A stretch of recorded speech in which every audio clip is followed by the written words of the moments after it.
I'll keep us together to start. uh, Dude, one day, I think we're just too boomer. Wait, I'm a millennial. You're, I guess, a boomer. But Oh no, I'm not a boomer, bro. That's like my dad. you're I'm Gen like, X. You're Gen X then. I guess maybe. Yeah. That would be before. That would be right before boomer, I think. Let me post this link. I've got to get more tech savvy. I keep saying that on the videos. I've got to actually spend time and get tech savvy. Oh shit, you know what? I think I should pop out this window so that I can have the Discord chat open. Yeah, I've got a different one over here. I've got a different computer that I throw the Discord on because otherwise I'm Yeah, looking at that's your way better. stuff. Okay, One sweet. day, I'm gonna spend time this weekend getting this live stream stuff set up a lot better so I can like just throw it up and actually pretend like I know what I'm doing. Yeah, I mean, I think it's always a struggle, and once it's we've done it a couple times, it'll get easier. Yep. I do like the idea of having you on the or somebody like a guest, and obviously like we all have different times and like schedules and stuff. What up? I see some people hopping in. Share the link in WhatsApp if you get the chance for y'all. Once we're not as once I'm a little bit better at it, we'll definitely be I'll be able to go live. What up, Scott? Can you see my chat, CT, on the YouTubes? I cannot see your chat. I'm trying to figure out what I'm doing wrong there. Oh, there we go. Okay, we're good. What's Okay. up, Scott? Well, you should be able to go to the link yourself, so you could actually turn on the link and mute it, so you could watch it from there and type live. Just make sure you mute it. Well, actually, that'd be kind of be annoying because you're gonna see yourself lag on that window.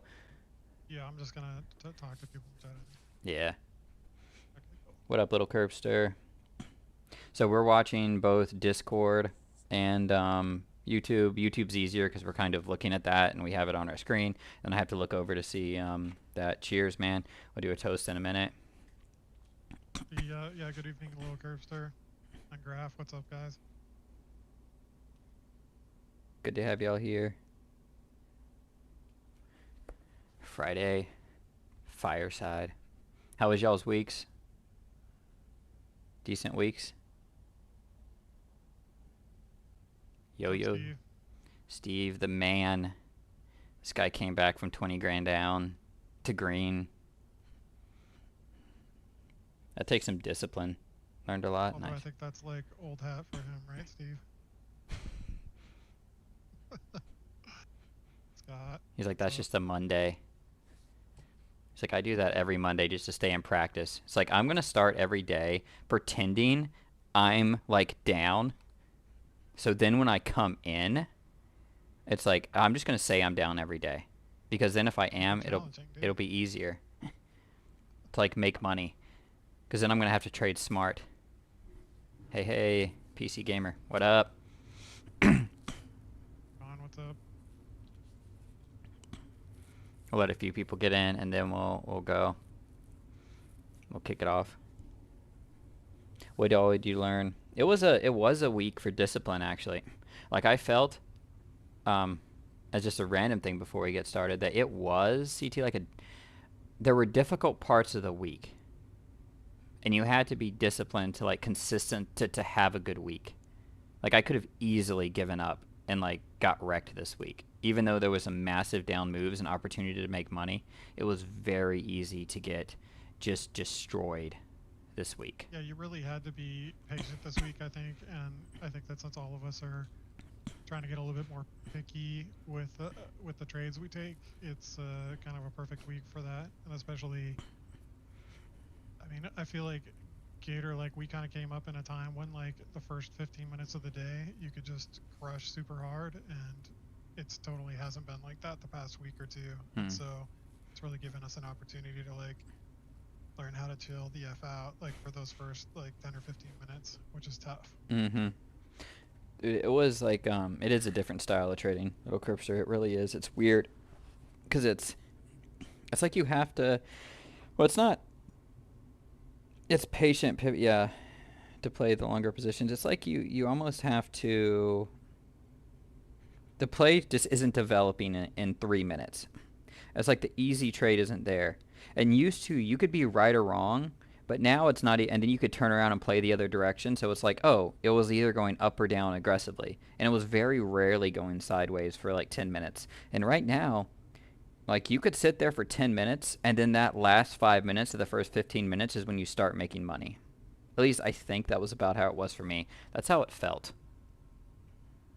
I feel like we're definitely having like an issue where on gap up or gap down days, we're starting to get broadening formations. Like you'll get like a little green candle, then a bigger red candle that takes out the bottom, then a green candle that takes out the top, and like you keep making like highs and lows on every subsequent candle, and that's just wildly dangerous. And then it eventually sets up to a breakdown, um, or break up or whatever it is. Sorry, I'm just copying this, posting it in the WhatsApp.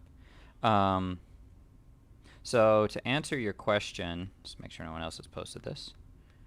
You know the one thing I hate about WhatsApp is that it downloads every video and picture that I have, like as soon as I do anything, or open it up. Yeah, I've noticed that I have like all these random people's pictures from convos that like I guess I'm part of the group like downloaded on my phone. Yeah, I have to delete them or change my WhatsApp stuff. So know something. The tape, and I mean we could talk about this in a second. Good, yeah, Steve. That's actually interesting, and I agree. And for know something, you a lot. It impacts my trade a lot because when the tape starts speeding up and slowing down, it changes. Like when the tape is speeding up, that's when I start entering, especially when we're coming up to level breaks and pivot breaks and stuff like that, and moving off of moving averages. So the tape greatly impacts how I trade and when I sell, and honestly when I buy. And I think we've kind of got going.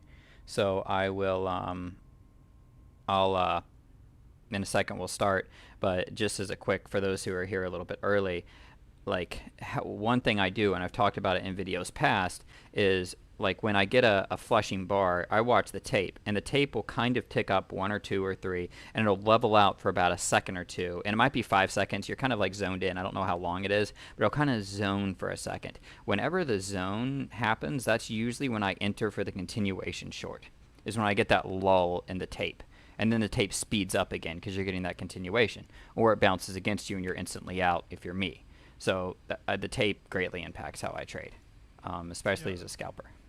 So know something. The like I feel like it's getting a little bit harder in Tesla. Something about the volume, but in most names, you like when you see just a ton of like green prints going off, like a lot of them, like obviously asks are getting taken out when that happens. So like probably a candle break is imminent, and obviously when there's a ton of like red prints going off relative to like what's been happening the last few minutes or whatever, that's when like the asks are getting taken out, and that's how the price moves and how you get your candle breaks is by watching the tape and watching those like floods of red or green, and like then the other colors are just prints in between the bid and the ask. So you really do need to watch that, and it's different for every name you trade. Like every name has a different tape essentially characteristic, so it's important to spend a lot of time watching. Yep. We'll come back to some of the questions really quick. I can hear CT fine. You can mess with your volume. I can probably turn you up some. Can everybody else hear him fine, or do I need to turn him up? Keep talking here until I feel like my mic was clipping when it was closer to my face. So do you guys hear me now? Okay, better. They just said a little low. Okay, let me see what I can do. My mic was definitely clipping earlier, so It's about half what mine is. I mean, I can turn mine down. It also could be just where your volume is coming through on my thing. I can turn mine up some. Talk now. I'm talking now. Okay, is that a little bit better? Talking. No, you're good. Let's see if they can hear you. Yeah, I'm Blah, turning blah, him. blah. Okay, sorry guys. Yeah, the technical issues persist. Oh, you can just talk. Just make sure you're not whispering, I guess. So, Yeah, yeah. I'm gonna kick it off, and it's been a good week. It was a good week, I think. A good flush. And in the market. We're going to talk about that some tonight. We're going to talk about some psychology, some things we do to stay mentally strong. We will be taking your questions. I see some in Discord already. We'll come to those. I see some in YouTube chat already. We'll talk through those. If you have comments, things about the week, whatever it is, we're here to chill, relax. The trading is done unless you're, into crypto and you're trading over the weekend. Like, we're here to kind of relax, de-stress from the week, chill a little bit. So I'm looking forward to the show. We don't really have a time frame, usually an hour, hour and a half or so. So hang out with us as long as you want. We'll go through the market. We'll go through some of our thoughts on the week. I go by Gator. This is this way on my screen. This is CeeTee. If you combine both of our facial hairs, we equal a full beard. And so if you combine both of our thoughts and opinions, maybe we will have at least one full and good thought and opinion. With that, I'm Gator, and let's get to it.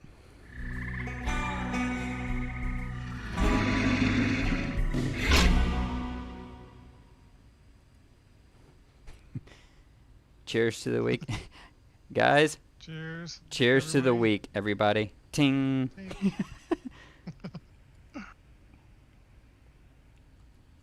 Now get away from me. I've got my mic volume is cranked up here. Hopefully that's a little bit for you guys now. Yeah, you're better in mine.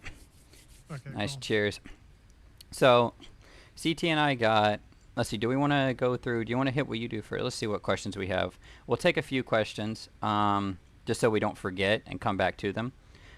Let's see, crawl back from six-figure down. Let's just see if there's anything specific before we jump into some psychology. It's pretty good to crawl back from six-figure loss. That's a big loss.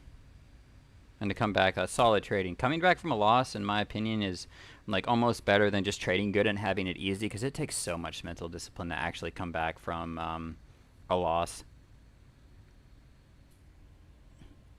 Yeah, like remaining like smart with your trading when you're down that much money is not easy. No. I don't see too much, and we'll get into some of the stuff that Curbster said. What do you do? Trade like Geronimo. That is correct. 100% little Curbster. You find those intraday levels. You sit there for 15 minutes, wait for the stuff to set up. You take a scalp or two, and then you're done. Like, you wait for another 15 minutes. That's what we do. So, CeeTee, you've got something you wanted to start with. We've got a lot of questions this week, and I'll go to your screen here. So I'm looking here. There you go. So we got a lot of questions this week, and just some stuff we wanted to hit about the psychology of trading, because even though there was some major flushes today, and when I look back at the money I made in the first 30 minutes and all that, I had 2 good days, and the rest of the days were average. Just like what I would consider, quote unquote, just a good day, just a whatever day.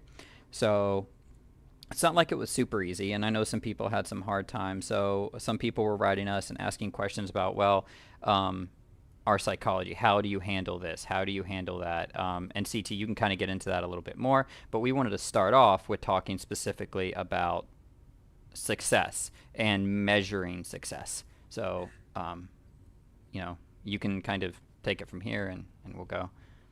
Oh, sorry for that flash. Okay, so yeah, I'm mainly going to talk just broadly about your psychology, just like at the end of the day, and like managing how you feel about what you're doing, like broadly, in order to sort of remain in a positive mindset through the ups and downs that are being a professional trader.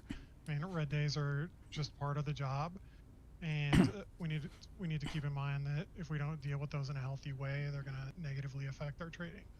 So just like we don't win every trade, and we need to continue trading intelligently after a loser, we have to be able to do the same thing when it comes to your red days. You need to be able to accept them and move on. Come in the next day, treat it like it's a brand new day. You're not thinking about yesterday. You're not carrying that psychological toxicity from a previous day, because it will influence your trading.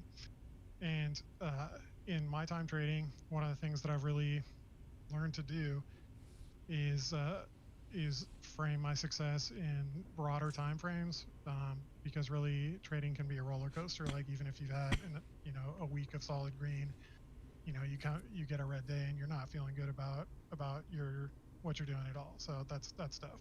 And essentially, what I'd like to start talking about is how different different days of the week are kind of more at risk of making you toxic.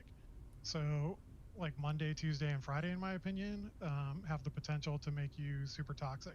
And so, if you can see up on the screen here, I made like basically an educational portfolio here in TraderSync, just to illustrate some points about like the ups and downs of like doing this as a job and how I managed to keep my outlook positive despite the fact that like we all have red days now and then, and I typically average about like 2 to 4 red days a month. um, so it's this is sort of representative of like what I'm dealing with, and clearly these are just like $1,000 up days, $1,000 down days. I didn't want to like make anybody toxic by actually sharing real P&Ls.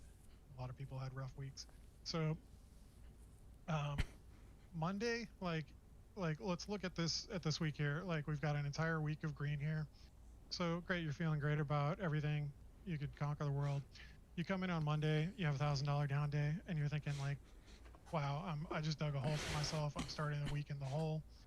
Um, Even if I make $1,000 tomorrow, I'm still going to be break even on the week. Like, and ultimately, you're probably feeling bad that evening, even though you just came off like a week of solid green. And that, so yeah, that's one thing about Mondays. Mondays can be really toxic. Let's say it's this Tuesday and you just made back what you made on Monday. Great. You're still feeling like crap because you're break even on the week. You only have 3 days left in the week. And, you know, it's just not a good state of mind. Wednesday is when you start to have a few days to average together. So at this point, maybe you had an up day, down day, or whatever. Thursday, I feel like you've got 4 days to average together. And then Friday is unique because that's the day going into the weekend. And if you have a red day on Friday, you generally feel crappy on the weekend because you can't just come back the next day and, start chipping away at it. So that's why I view Monday, Tuesday, and Fridays as being like kind of toxic days, like for mindset and psychology. And if 3 out of 5 days of the week have the potential to have extra toxicity, that's 60% of our trading days. So is there anything we can do to fix that and make our psychology more healthy about our success? And what I do is a 7-day rolling P&L. So if I ever want to think about, what I've made in a week, like the smallest time frame I will look at other than a day is a week. So if it's, Monday, I'm going to average Monday, Friday, Thursday, Wednesday, and Tuesday. And in TraderSync, it's really easy to just look at like the last 7 days, for instance, right here. Here's your last 7 days. Great. You can do your last 30 days. And ultimately, that's, I think, a good way to manage the fact that everyone's going to have red days and you're going to feel crappy about those red days. And somehow you need to frame in your head your success so that you can remain positive and come in, feeling good the next day. So that is my way that I do track my weekly P&Ls. I don't think about, oh, I made this much this week, I made this much that week. Like on any given day, I'm just thinking about what I made over the last 7 days, which is 5 trading days essentially. And if I want to think about like if we think about this in terms of like a month, like great, you're starting out the month and you have 2 red days and you're feeling like total crap because you're in the hole and like, oh my god, I'm down this much money on the month. Frame it as like, how have you done over the past month, not this month, over the past 30 days or 20 trading days, and you're probably going to feel a lot better about your success as a trader. And the one caveat I think I would say is that this is for people who are consistently profitable. And if you're not consistently profitable, there's no sense trying to sugarcoat it and make yourself feel good about the fact that you're losing money. So if you're not consistently profitable, I suggest tearing down, trading paper, doing whatever it takes to preserve your capital and get consistently profitable. But once you're consistently profitable on the on a weekly, monthly, yearly scale, you should feel good about your trading every day of the week. You should not have ups and downs. Those are totally toxic. And so this is how I deal with that. It's a little bit unconventional, but the 7-day rolling P&L and the 30-day rolling P&L. It's really easy to do in TraderSync. Gator, do you have any thoughts you'd like to share on that? I kind of do the same thing. and I appreciate you bringing this up because I haven't. I use TraderSync to answer Curbster, Little Curbster's questions. I do use TraderSync. I don't use it to import every trade, even though the other day we talked about that in Discord and some people shared some really helpful links with how to do it. And I don't because of the time. Like as soon as I'm done, I've got the kids, and then my evenings are very scheduled until I do this show, basically. So I generally, and then afterwards, I don't want to spend a lot of time at night, other than when I'm talking to you guys doing that. And if I'm trying to edit clips from the day to put them together for future strategy videos and all this other kind of stuff, I don't import every trade. But I've started doing this, and I also broke it down into like hours. So like the same thing I'm doing on my actual um, tracker that we've been doing. And if you guys haven't seen that, we are doing a P&L tracker for the first 30 minutes of the day, and then the first hour and a half of the day, and then the end of the day, from the hour and a half to the end of the day, so from 11 to 4. So we're looking at it Eastern Standard Time, and we're trying to see like, okay, if I only trade the first 30 minutes, where's my P&L? If I only trade until 11, where's my P&L? And then if I trade until 4, where's my P&L? And CeeTee came up with this and started doing this. Um, and it's a way to look at your day and kind of break it down to even see if it's worth it trading past the first 30 minutes. And for me, right now this month, technically it is on most days, but not by a lot. And my rate of return goes down a decent amount after that, but I started tracking it like that, and so I decided to put that information in TraderSync, and I was just doing what CeeTee showed there. Like I just put in what I'm doing each day, so I can go back and not lie to myself about like what I made at the day, and I can kind of keep myself like looking at a calendar in something like TraderSync that says like, oh, I've had 3 red days. I need to change. Wow, those are like I just had 2 or 3 like 5-figure red days. Oops, I need to stop. It's like that punch in the face at the end of the day. That's not just an emotional wreck, but like something I can't lie about, and something that is like a almost like a business like profit and loss. So you're looking at it, and it's a reality check to change something you're doing, because I view my trading like a business. And I talked about this before, and maybe it was with Rose, and she mentioned it once, and the episode wasn't recorded, and then I might have talked about it on the next one. I don't remember if you remember it, CT, but I think you heard it too. Is video game money, and how we view money. Some of the more successful traders in this room who are active, and I mean active like we slam stuff. My money is very what I'm using in my trading account is almost video game money to me. It's not entirely that, and you could kind of say it's now more business money, but when I'm buying and selling, like the process of thinking I spent several $1,000,000 today buying and selling, or this is a $30,000 or $50,000 trade, doesn't really cross my mind. Like I'm not thinking about it in that context. Like if I lose 2 grand, I don't actually put that into context of how much money or what I could buy with that is. I'm just thinking about the trading. And in a second, I think I'll kind of hit why that is and how I do that. But because of that, the downside is I can get too detached from my money that's in my trading account and allow myself to blow out. And I found that a way that I fix that is to do what CT's doing here and what he does. And now I love this hour of the day tracker and stuff. And then I started doing that in TraderSync, that rolling average that keeps me like grounded in reality and focused in, because you don't really want to focus on the money, but let's face it, you do focus on the money. But especially when you have a down day, if you have something to look at, it can really wake you up.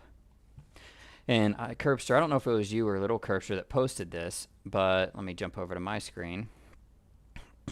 Posted a picture, and I'm going to share this in Discord. Look at this.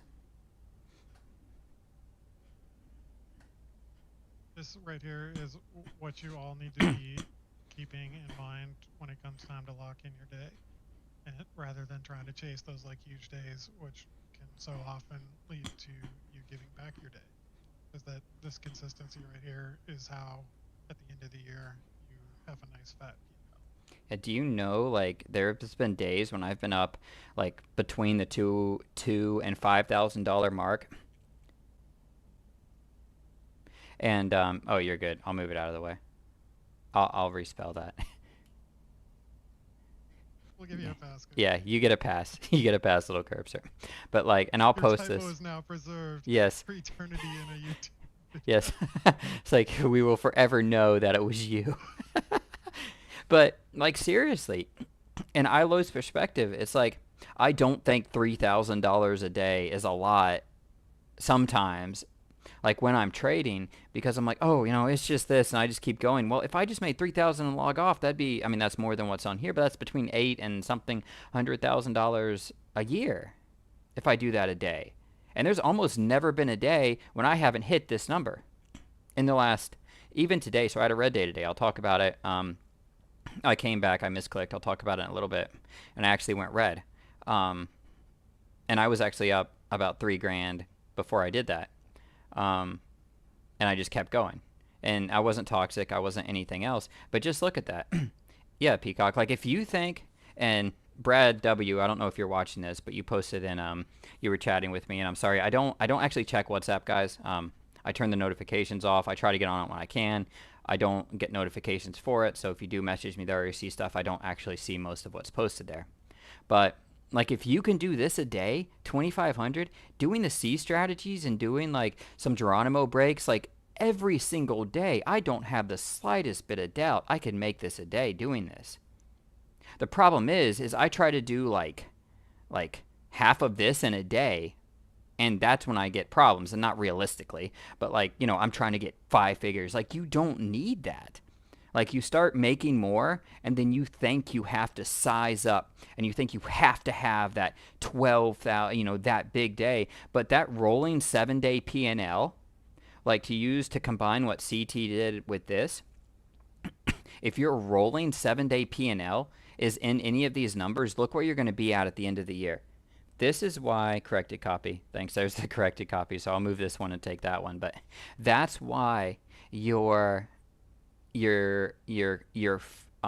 perspective is important, and your perspective where you are as a trader. And if you're like, man, I want to be able to do this as a job. I want to be able to quit my job. I want to be able to do this. Okay, stop trying to have massive days. How about you try to be consistent? How about you just look for consistency, and those big days will come? You just get those base hits, and even the worst non-power hitters hit a home run sometimes in baseball, and you just see the ball, and you're just seeing the ball, and you're just consistent, and you're having $1,000 days. $1,000 days are $253,000 a year. And you're just kind of hitting that, and then you size down to one contract, and you kind of play around and add some. And then the market gets really good, and you see a breakout coming, and maybe you go back to your normal size. It gets choppy, you size back down. If you can do 1,500 a day, that's $379,000 a year. What job are you going to be able to get? I'm not I dropped out of college because I didn't want to have a degree. Actually, when I started doing this, I thought it would be better to tell people I was a college dropout. Do what you will with that. But like, what job can you make $1,500 a day, $379,000 a year, and then the government will steal half of it? But you'll make that, and just doing this. You don't have to have massive days to be successful as a trader. So keeping your success in perspective, and not that one day makes a difference, not that one week makes a difference, but like that continuous, like, am I continually doing good? Like, let's say my rolling P&L is in that $2,000, $2,500 range, and I'm just consistently doing good, and then I have a bad day or two, and it goes down maybe to 23 or down to like 1,000 for a little bit, and then you could even zoom out longer, and you could be like, okay, well, the 30 day. And then you could kind of coming back into the 7. Hang on, I want to start trading consistent and bring that 7 day rolling average back up. And so instead of looking at big numbers, one of my kids are waking up. Instead of Uh, looking at those big oh, numbers, you keep that long-term picture in mind. Sorry, you might yeah, have and to. I mean the interesting thing about being consistent is that if you just focus on consistency, those big days are going to come out of nowhere. They're just going to sneak up on you, and I mean, that's my experience anyways. Like you just start locking in good days, and out of nowhere you're gonna have I'll be a right back. massive day, and you're gonna lock it in.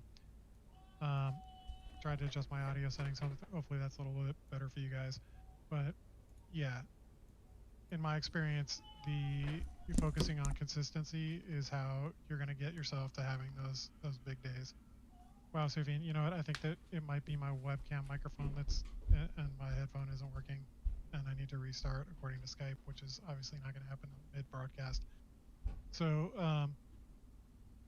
so yeah, does anybody have any questions at all about this or psychology? I'm going to try to look through these questions here in chat.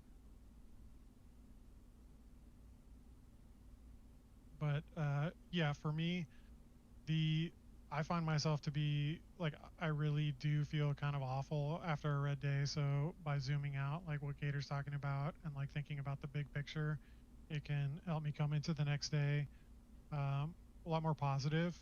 And Blake, can you hear me? It's funny because my microphone is clipping. So what I'm hearing in my ear is my microphone clipping. I think that Skype is using my microphone on my webcam, which just probably sounds like garbage. So yeah, Steve, a lot less stressful to be consistent. And what else we got here? Questions.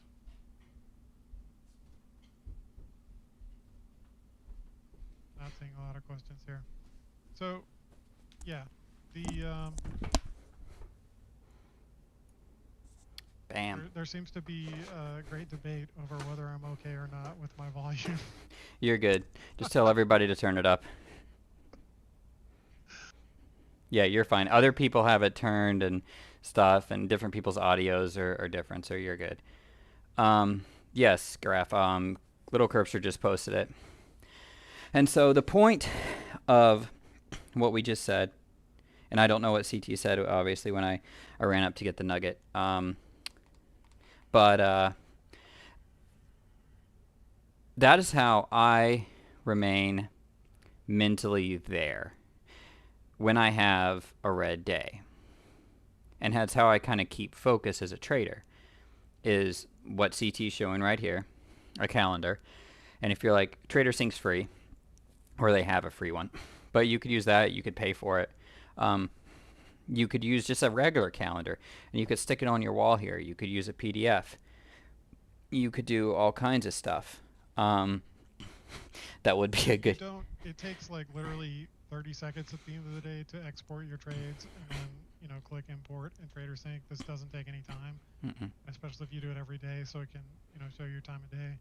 You really if you're taking this as a serious job, just like cough up whatever the minimum amount is, or use the free version or whatever. It's the money that it's going to help you make in the long term is well worth. I mean, what a yearly subscription in this, you can lose that in one contract trade of Amazon. Like, keep things in perspective, guys. Yeah, and spend the money to kind of help yourself. You're going to get your money back from using this. I promise. I can't tell you how much it saved me when I started actually doing stuff like this. And then keeping these numbers right here, like alongside, or posting it and printing out this picture and sticking it on your wall or something, showing you how much this is. And if you keep your rolling P&L at $5,000 a day or whatever it is, and you just log the heck out instead of trying to make 5-figure days, and all you do is do that, at the end of the year you'll have $1 million in your bank account. That's pretty good. So as a job, and as somebody who you can just sit on here and click that, and click your mouse and make that money. So that's one thing that, I mean, we both do, CeeTee and I know others in the room do, to keep perspective. And I have to keep perspective because depending on how you trade, especially if you're an aggressive trader, the habit is two things. One, when you have a really good day, you come in the next day expecting to repeat it. And you'll trade like it was the previous day. And it's almost impossible not to do. Especially if it was a good day, really good day. And the second is when you have a red day, you try to make it back in a day. And those are the two things I run into that really get me wrecked the most. I don't know if CT, if that's kind of the same for you or. I I concur 100% with both of those things. That you almost always come in after like a really good day, like sloppy and overconfident, and you almost always come in after a red day with in the back of your mind like I need to make that money back. And this obviously circles back to this business of like thinking about your P&L at like a minimum of 7 days, because then you're not just focused on that one day. And yeah, I 100% agree with that. And I think as much as we can try to train ourselves not to be affected by this stuff, like it's always going to be there in the back of your mind. So we really need tools at our disposal to help us manage that. And you We've got can't. a. Yeah. Can I do Nomo FOMO Yeah. question Yeah. here? Yeah. We've got. Okay. No, so typically on red days, more often than not, I feel like one of two things. I either feel like I got sloppy at some point, and I just really wasn't waiting for the best of the best setups, or I feel like I was not being diligent about managing my give back. Like probably 75% of my red days, I was significantly green at some point, and I just gave it back. Didn't really stop myself. So that's something I'd like to talk about later, but let's finish what Gator's talking about here. Well, we're both kind of, in this, and we can jump back and forth. I don't have, I obviously don't have scripts for these if you can't watch them and tell. Um, but I feel the same. Um, for instance, today, I started, and I actually early on, I don't even think I traded bad. I didn't trade realistically because I was trading next week's options because I'm putting money in E-Trade this week. But I was trading Fidelity in, and I had to trade next week's options. I was trading that down move in Tesla, and I lost about 7 grand max on that down move.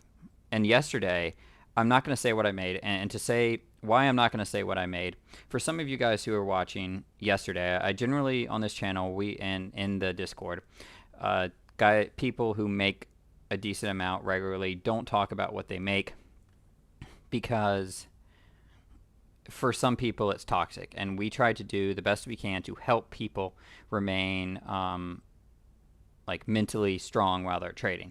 And if CT and I were competing with our P&Ls, we would actually, it could actually hurt us as traders. If, and it could hurt other people who are having a hard time who, they're great traders, or they're doing whatever, and they're having a hard day.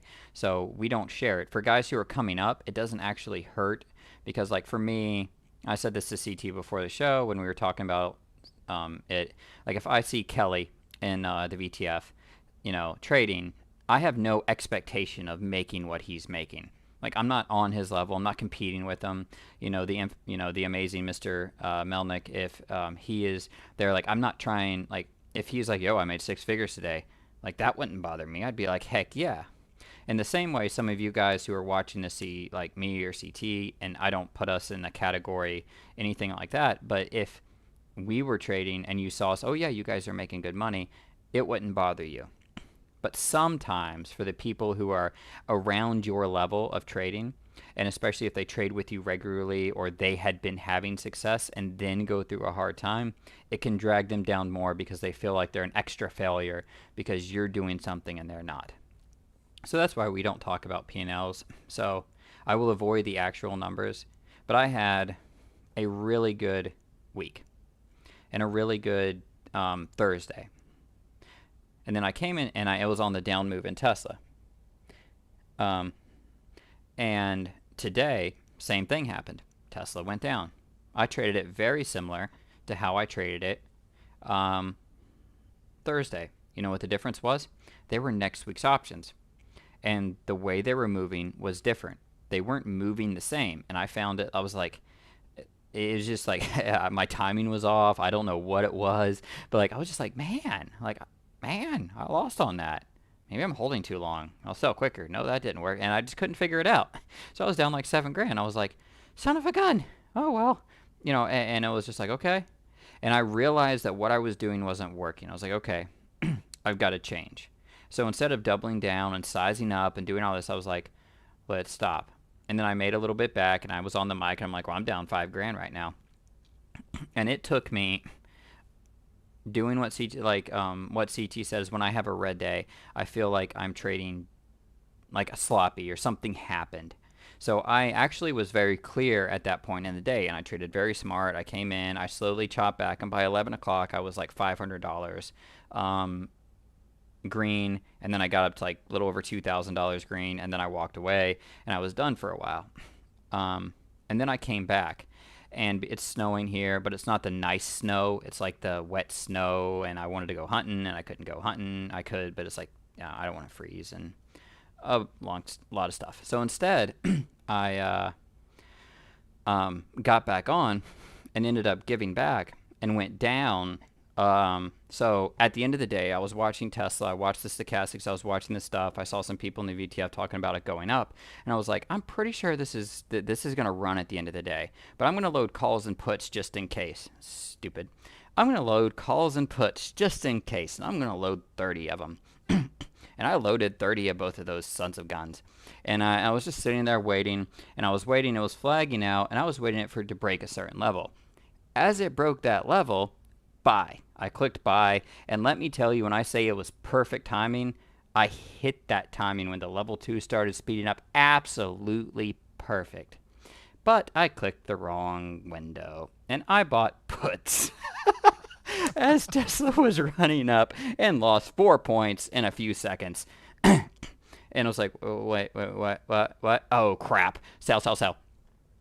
And I was, and at that point, I was down, I don't know, $15,000 or something like that. I don't remember exactly. You could, do the math. And, oh, it's all good, Scott. All good. And I could have done two things at that point. And this is why I'm saying this, for two reasons. One, I could have done two things at that point. I could have just flipped it and bought calls, bent down, got 50. Probably not. I can't afford 50. I don't have that much money sitting in these accounts. But like bought a ton of it and turned around and did calls and forced it. And honestly, today, if I would have traded aggressive, Tesla was running at the end, and I forcibly held, I probably would have gone green. Get by 100 calls. Tell you what, if I make $5,000 a day for the next year, I'll try that.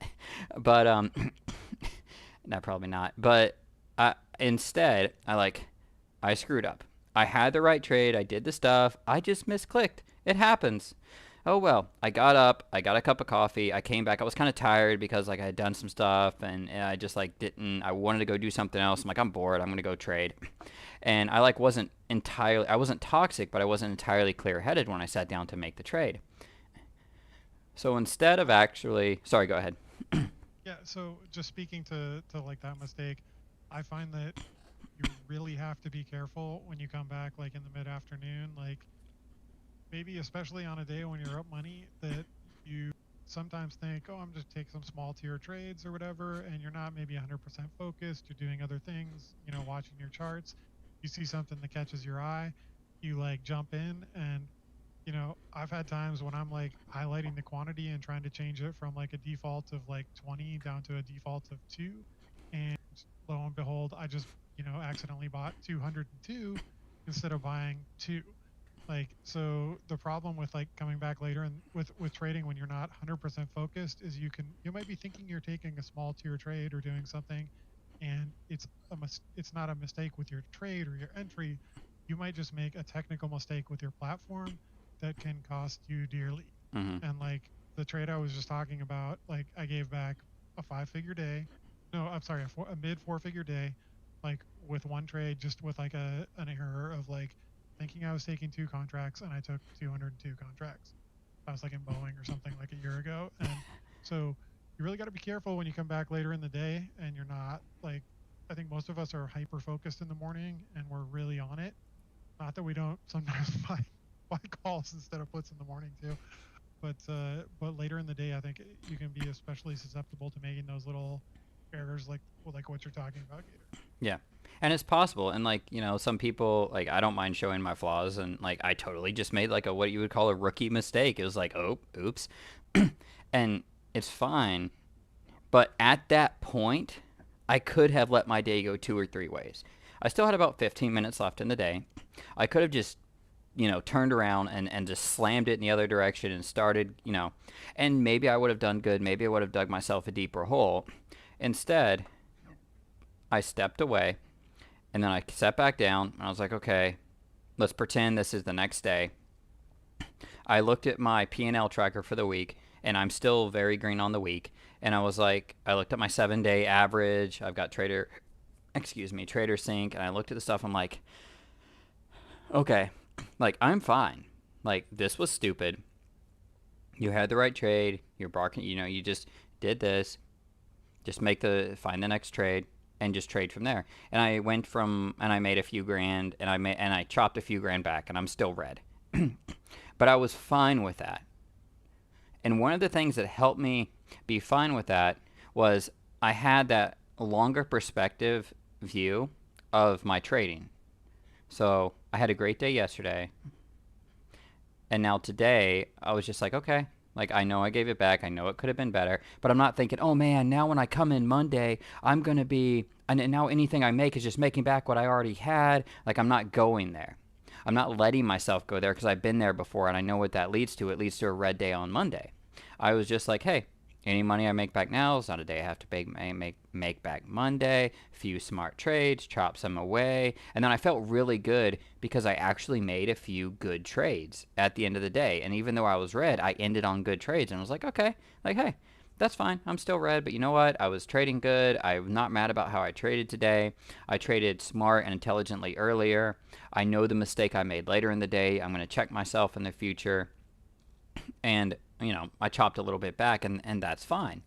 And that 7 day rolling average that CeeTee is talking about, this picture, that little cursor, which actually is funny because you shared it actually as like I realized what I lost and stuff, and I looked at it, and this was just a good reminder just to be like, or I'll go to my thing, because, oh, that's a picture of me and my child. How do I turn that back? There we go. I'm sorry, I keep going between windows is hard. And I'm like, you know what? I'm at one of these numbers, by the way.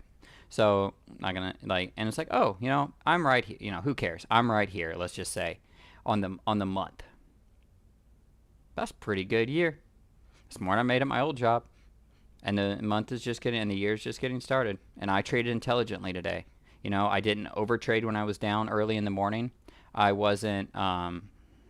I wasn't, aggressive and tried to make it back. It was a rough day. I traded smart. I found good trades. I got off like I should have. Probably shouldn't have came back, and I did, and I made the right trade. I just, so like, hey, it's all good. And I don't feel toxic going into the weekend.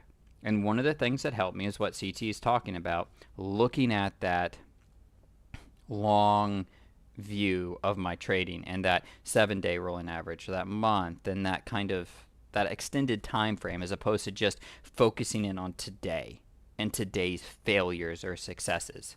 Because this isn't a 1 day job. I'm not gambling for my livelihood. I'm a career trader now. Like this is how I make my money and my living. And I don't have to. I don't have to have every day green. I just have to be consistent. And just like how when you're doing hyper scalps, you need to keep the big picture of like what the chart looks like in mind. You're not going to try to short a name like that's been super strong all day necessarily, even though it might look good technically when you zoom in on it. We have to view our success in the same manner and really be able to zoom out and look at the macro picture to keep perspective so that we can, keep trading intelligently and not be influenced by these little ups and downs that go with, every trading day and every trading week and whatnot. It's just part of the game. And it's not fun losing, but you have to accept it. And if you're going to do this job, guys, you just have to accept red days and zoom out, scroll out from that red day. I think that's partially what CeeTee and I are kind of saying now. And for you guys who have those hard days, like I could have turned it into a 20K red day. I could have turned it into a 30, like the way I trade. Now, if I would have kept doing on a day like today when things are choppy, it would have been so easy to just go super red today on next week's options that really aren't moving great. and choosing not to do that really pays dividends. Recognizing the type of market that you're in and the type of Yeah, day that it is. the monopoly money outlook really helps when you're trading like Amazon contracts that are, 30, 40, $50. Dude, I was buying contracts a day for like $90. Yeah, no, I feel you. I don't know what it was, but like there was definitely like 80, 90, like it was pretty crazy trading some of these names. Like if you really thought about like the dollar value of the trade you're taking, it could mess you up. So, You feel like this is $100,000 trade, and assuming you yeah. took two of them, or I mean 10 of them. Yeah, and I remember when I was first starting out, it's you would be hyper focused on the size of your position rather than just thinking about like the spread and like what you're likely to lose. And it does take time to grow as a trader to the point that you've traded everything so many times that all you're thinking about what your potential win or loss is. You're not thinking about the dollar value of the trade you're taking. And I think that's what you guys talk about with like monopoly money. Like you really do have to get to that point, like if you're going to successfully tier up, to not think about the size of your trade but just have a realistic idea of like what you're likely to lose on any given trade based on the spread and based on the way the options move and whatnot. So I've got a question for you about monopoly money or our trading money. That's our business money and our spending money. So me and you are different in this. So I'm interested to hear your. I'm just reading this. See if this is a question. I'll come back to it. So should answer Brent's now. Let's You hit answer Brent's Brent's. question. I'm going to grab a drink, so Okay. you go. I'll be right back. So I kind of agree with Peacock. So setting a daily goal when you come in is dangerous. Focusing on the money when you come in is dangerous. So Peacock asked, for guys who aren't on in our Discord, he asked, or I'm sorry, Peacock didn't ask. Brent asked, what do you guys think about setting daily goals and logging off, no matter what when it hits? Maybe a 7 average day, you're rolling P&L or something, so you don't start swinging for the fences and get greedy. Logging off at $1,000 and just walking away. So there's two parts to this, and I'm going to try to answer them. So first, I do not have a target when I sit down for what I'm going to make. I'm going to make what the market allows me to make. But once I realize what I've made, or I realize the type of day it is, and that's either, let's say 30 minutes in. So if I'm looking right now, and I'm not going to show it, but I have my first 30, first hour and a half, and first and whole days pulled up. And I'm looking at each day, and I'm looking at the differences. I'm looking at how I started and how I ended. And I'll tell you this, I can see a trend. And when I am in the first 30 minutes, that's when I set my expectation. So I'm trading the first 30 minutes. And if it's a choppy day, and let's say I am up a certain amount, Brent, and you have that picture and you know what it is, and you feel comfortable, and I'm just like, man, I'm up $2,000. And like I said in previous videos, like if you make a certain amount, oh, that's this amount a year, or that's this amount a year. It's like if I look at something and it's like, man, I'm up, I'm up 1,500. Man, that's 300,000. Deuces. And I employ that mindset after the day has gotten started and I recognize the type of day it is.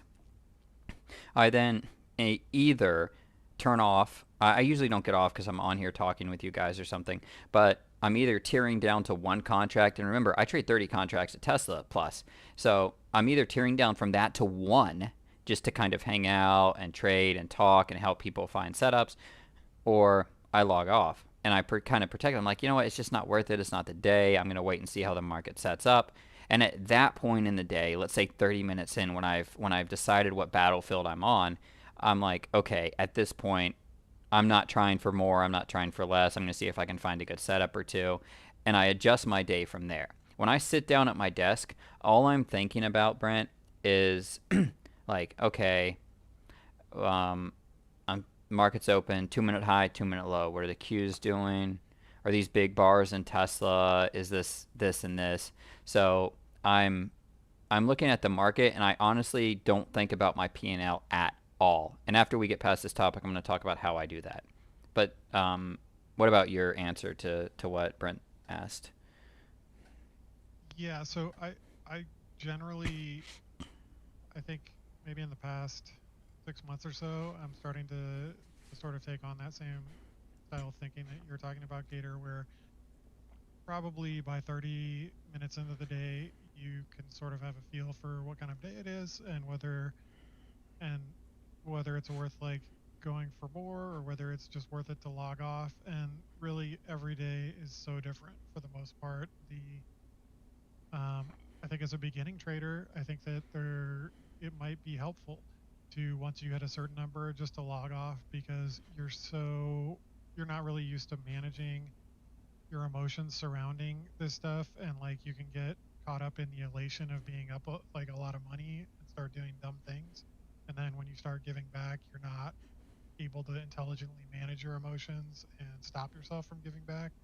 So I think for newer traders, I don't think there's anything wrong of like with like saying, oh, I'm up this certain amount of money and I'm gonna tear down to like my smallest tier possible tier size or just logging off for the day. I know that when I was starting trading, I had great success with like as soon as I was up money, it might have been 5 minutes in, it might have been 10 minutes in. As soon as I was up a good amount of money, like 1,000, 2,000 bucks, logging off, and Mm-hmm. that worked really well for me. And I think maybe after you've been trading for a couple years, you can get to the point where you're used to coping with the emotions that come with having really big up days and learning how to manage all that. And it's really dangerous when you're first like starting. I mean, there's so many nuances to trading. It's not just like learning how to take good trades. It's learning how to know when to stop. It's learning to know how when to stop when you're up or down, and then like learning how to feel what kind of day it is. And like, you know, today when a lot of people were having really awful mornings and I was up like three figures green, I was like thinking in my head, you know what? Maybe this is just going to be a three-figure green kind of day and I'm not red, and that's the thing to be happy about. So, um, yeah, that would be my answer. Because if you're green, you're still on the path. You're still working towards it. You're still doing fine. If you're green, so you can kind of And keep honestly, going. like if a lot of your peers are red and you're like flat or close to flat or small red, like again, like this might be a day to manage your expectations and just realize that you should be thankful for what you got. Yeah, and like guys, I stopped. Like if I was to if I was to look at Thursday's P&L, um, I made 99% of my money in the first 30 minutes on Thursday in that down move. Um, and then I had to stop because my emotions, like I got into it and I hit my best day of the year and I was like, I'm thinking about this, like I shouldn't be, and I just started and I had to manage it and I had to shift and change. And and so you really do have to start as you grow and as you learn, kind of adjusting how you think about that. And something to think about is that even if you divide, like, if you look at this and you say, hey, what do I need to build my account? And you're like, man, yeah, $5,000 a month is, or a day is, $1 million a year. But, but what if you condense that down to a month on how much you make in a month? So, like, there are what, 20 days in a, there are what, 20 days roughly in most months that we can trade, give or take. So you trade 5 days, 4 weeks, 20 roughly, give or take a day or two. And if you average 1,000 days, that's easily $20,000. So you don't have to think about it even in the year. But if you're trying to build a cushion in your account, maybe once you realize you take a few good trades and you're green and it's 15 minutes in and you're $2,000 up, you get the heck off, because if you do $2,000 in 15 minutes every day, you're going to have a $40,000 cushion, not meaning you should size up after that, but you're going to have that mental ability then to, okay, I'm going to relax some. I don't have to take all my money right now. I'm going to sit here and trade a little bit more. I've got this cushion I've built up. So you be able to trade a little bit better. But if you're on that fringe, it's so hard to trade. It's hard for me to trade if I'm on the fringe. So if you're needing consistency and you're trying to become a good trader, build that cushion. If you take 2 or 3 good trades in the morning, in my opinion, and you're up, a 2 grand or something, that's 40. You could even think about that in a month time. Man, that's 40 grand a week or 40 grand a month. Okay. Man, at the end of this month, if I just do this every day, I'm going to sit here and take 2 or 3 good trades. I did some videos this week. I can show you guys how to make that on these Google. You don't even have to do Google. You could use other names. These plays, or some one and dones, or a few marks. I'm just going to take this and $500 or 2,000 or $1,000, and I'm going to take that and be done. And at the end of the month, next month, you'll have a little bit of cushion maybe to hang out for 30 minutes instead of 15 minutes. Or just Yeah, and keep I doing think that. yeah, I totally agree. And like for sure, the more you grow as a trader, the more you're going to be able to manage this stuff. I'm looking at, I guess Bank Call Me Sally. You're commenting under some like a Z name there, and you're talking about you don't have the experience to like zoom out and like think about the bigger picture yet. So my advice to you in that situation is to, rather than focus on the money you're making, focus on having a calendar. Can you go back to my calendar for a moment, Vader, here on my screen? Yeah, yeah. Oops, sorry, that's mine. Focus on having a calendar that looks like this every month and don't worry about what the numbers look like. Worry about having a lot of green days and not a lot of red days. That's like, as a beginning trader, like don't focus on the money, focus on consistency. And once you see a calendar that looks something like this, then you're going to think, okay, maybe instead of one contract, I can take two contracts because clearly, I'm green most of the days. So you just need to take it like one stair step at a time. Like, and honestly, like if you don't even have a month to look at, if you only have a week to look at, just try to get, 4 out of your 5 days green. And like, it doesn't matter if you're like green $1, as long as you're not red, you're doing good. And if you can become consistent at a micro tier, that's the first step to becoming consistent at a big tier. So you need to realize where you're at in your trading and don't think about the money so much if you're at that point, and think about just locking in green days no matter what the size. Yep. Money is not. We're talking about money because a lot of people that do this are that kind of mid, like around. I'm not saying our level, but just like people that are consistent. We're consistent traders. Okay, how do you go consistent to the next level? And this will catapult me into what I want to talk, or the next topic, and then I know CeeTee, you have another topic you want to talk about. We're an hour in right now, so thanks for sticking with us, guys. If you stuck with us this long, leave a like. I'd really appreciate it. You can always share, You're stuck with subscribe, us all this that long. stuff. Yeah, You earned it. Have a it's like drink. have a drink, leave a like, whatever it is. Like if you're gonna sit here for an hour and listen to us talk, and you don't like it, I mean, I don't know. I guess you can leave a dislike. I'm cool with that too. But Like and subscribe, y'all. yeah, but it's all about consistency. But to be honest, as you get consistent, money becomes, and it just is a topic. And the real best answer is don't think about money. The honest answer is to an extent you're going to. How do I, as a young trader, it's all about having a calendar that looks like what CeeTee is posting. You have to have a calendar that looks like what CeeTee is posting.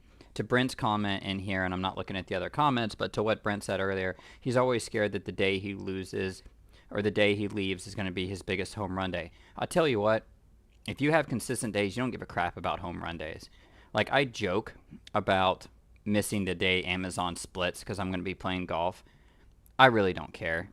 Like, I'm going to make money trading intelligently over the course of my life, not finding the one day that's going to break me out. You know what's going to break me out as a trader? A calendar that looks like this. That's going to get me this as a job.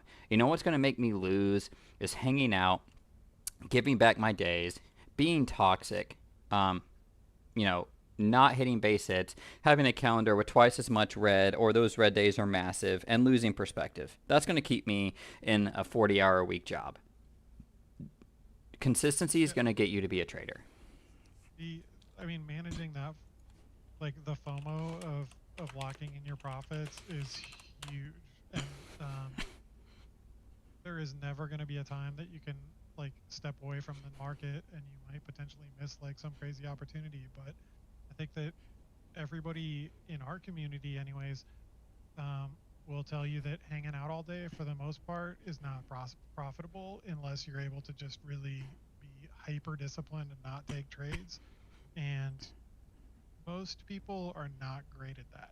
I think that if you watch your charts for long enough, like most people are going to start taking trades, and even a good setup in the middle of the day might not pay you because it's the day. And realizing that that you need to manage that FOMO, and I don't know, that's like that was game changing for me. Was like learning that, like, the market's always going to be there tomorrow, and you're always taking the chance that you're going to miss an opportunity. But I had conversations with people in our community who Peacock. definitely, who were like dead set on sticking around all day every day because they didn't want to miss anything. And I think for the most part, when we look back, I think that most of us find that sticking around all day doesn't necessarily pay. Like, there's nothing wrong with like making some money and just locking it in and walking away. And hopefully, using like the P&L tracker we've been sharing and stuff, that's, you don't just have to do that this month. You can do that every month. And I find personally that this month is a outlier in terms of like money made at times a day. I don't know, Gator, if you feel the same way, that like I feel like this month has been very weird in that some days I made money early and gave it back. Other days I didn't make money early and made money later. Whereas historically, I tend to make money early, and if I stick around, give it back. Yeah, I'd say it's definitely been a mix. Like this month has been the most mixed month, and I could just be wrong because I've never tracked it, so that's why I'm enjoying tracking this now. So I'd like to know the difference, and that's I'm gonna do this. Like I'm gonna repeat this tracker, and I'm gonna use it in Trader Sync, but I'm gonna continue to do it because I think it's an interesting perspective and just how I'm trading and what I need to do. Um, but yeah, this month has definitely been more chop as far as like the times of day. And looking at my tracker, I actually do go up every day of the week when it comes to like my hours. The longer I stay here as accumulation, I have made more money when I stay. But there are days when I get back, and it's only because I size down. So I've technically made more money, but I add 10% roughly, 5% maybe, roughly 5%. Like if I made, this isn't the numbers, I'm trying to do math in my head. if I made five if I made 5 grand in the next hour throughout the week, I would have made six, and then trading from 11 to the end. So from 9:30 to 10 o'clock, hypothetically, I made 5 grand, and this is approximate percentages, not numbers. Um, to 11 o'clock, I made approximately percent. I just say 6 grand, and then at 4 o'clock, I would make 7 grand. But so the risk and the difference there, it's like you make all your money, boom. So by the hour or by the minute, I'm getting paid massively for that 30 minutes of work. And then even though it's sporadic throughout the day, some days were better and some days were worse in the afternoon. There was really no like clear thing. The percentage I make goes down for the rest of the time. It's like, okay, the next hour and a half, I only make an extra, in this scenario, $1,000. So as opposed to that initial five, it shrinks down to like 10% of what I made. Is it really worth it sticking around and risking going toxic and having a red day? And then for the next 4 hours or 5 hours, that is still that same only amount. So if I stick around another 4 hours, I'm only going to make what I made in that last hour. So I start looking at it like, maybe I make more, but is it worth it? And that's kind of, when you're looking at this, you're like, huh, maybe I should just log off. Well, and I think that also, you just because you're consistently profitable like in the mornings doesn't necessarily mean you're going to be consistently profitable in the afternoons. Yeah. You might get there someday, and I think that some of us are getting there where we can be consistently profitable in the afternoons. But you shouldn't be in a hurry to trade all day when you're starting out and you're just trying to like build that cushion, build your consistency, accumulate capital and whatnot. And once you really, really are comfortable, if you want to start, sticking around for a little bit longer, taking small tier trades, go ahead and do it. But the if you're not really diligent about tracking what's happening later in the day, you probably shouldn't be here at all. Yeah. Like, if you're going to track it, great, stick around and see what happens. But if you're not going to track it and be like, hold yourself accountable, you are making a big mistake. And we, one of the reasons I hang out is just to talk. I like to hang out, and if I would have been talking today and BSing when I got back on the trade, I probably wouldn't have made that mistake. Um, and something to note for the future. And we'll come back to your. My name is Sally. We'll come back to your thing here, CT. Maybe you can do it, or I'll kind of hit it. But I want to talk about for maybe the more experienced trader how I view things as monopoly money. What up, Rose? Yo, you can come on these shows too if you want. Yeah, Rose, I think you have an appearance eminent here, right? Come You on, do. make this happen. You need to get on next Friday, or even in the middle of the week, guys. Like anybody can come on these. Like I'm doing them for whatever, and I'm gonna host them. But I'm down with throwing some other people on here. Yeah, new format, better, more high class. Are we bougie enough for you now, Rose? Are we high enough for the Amazon Queen, Yeah. the Gal Gadot, the Wonder Woman of our room, the Amazonian up in this place? So, um, what I do, and this is what I was saying earlier, and then CT, I know you had something else. I want to make sure that you get a chance to hit that. And my kid is waking. Stay asleep, son. And that would be funny. I saw your post earlier saying that I should do a show on how to get your kid to sleep. I don't know. Magic. I. This is how I do my finances. I'm gonna use fake numbers and round numbers for the sake of doing it. What's the average people? Let's say you make $70,000 to $50,000 a year in your normal job. So you want to quit your job, you want to do this, and you want to make $100,000. And let's say you traded and you made $300,000 last year, or 200,000. I don't care what it is. And you set. What I did was I set a certain amount aside. For the sake of this example, I'm going to pretend that I set $100,000 aside for my annual salary, meaning I pay taxes on $100,000 a year salary to myself. I have an LLC that I trade out of. I'm not offering you or telling you what to do financially. Go talk to a CPA, blah, blah, blah, blah, blah. Every month, my LLC plays my personal bank account. And again, this is a hypothetical number. Whatever $1,000 or $100,000 a month would be. And after taxes, I think it would be somewhere, if my math is right, in the 20 to 30% tax stuff. You'd be in the $6,000 to $7,000 range, depending on the state that you live in. So my LLC pays me the money. That is what I budget me and my wife to live off of. So we live off of the salary that I take. I still have my trading money that's in my LLC that's there, or in my business bank account. And it's there for me to trade with. And I'm trading with it, I'm doing my stuff. My personal money is what I create a budget out of, is what I spend my money out of, is what I pay my mortgage out of, is what I pay my mortgage down off of, all this other stuff. My day-to-day living is personally off of that. That 100,000 that I take out to do that. Now, at the end of every month, or I'm sorry, at the beginning of the next month, the first whatever amount it would be taken out of your whatever amount it would be. I think it's around 8 something thousand dollars. If you made 100,000 a year, you'd have to get 8,000 a month minus taxes and stuff. So you'd have that $8,000 that gets taken out at the beginning of every month. My first $8,000 I make goes from my Fidelity trading account, or E-Trade or whatever, into my business bank account. So my business bank account that I pay myself out of, my payroll account, is always at $100,000. So I always have 1 year at this imaginary salary worth of living expenses. So no matter what happens for the next year, I'm good. Rent is being paid, everything is doing. Whatever happens, I'm good in the sense of I have that security. My family's not, we're not going, whatever's happening, you have that money there.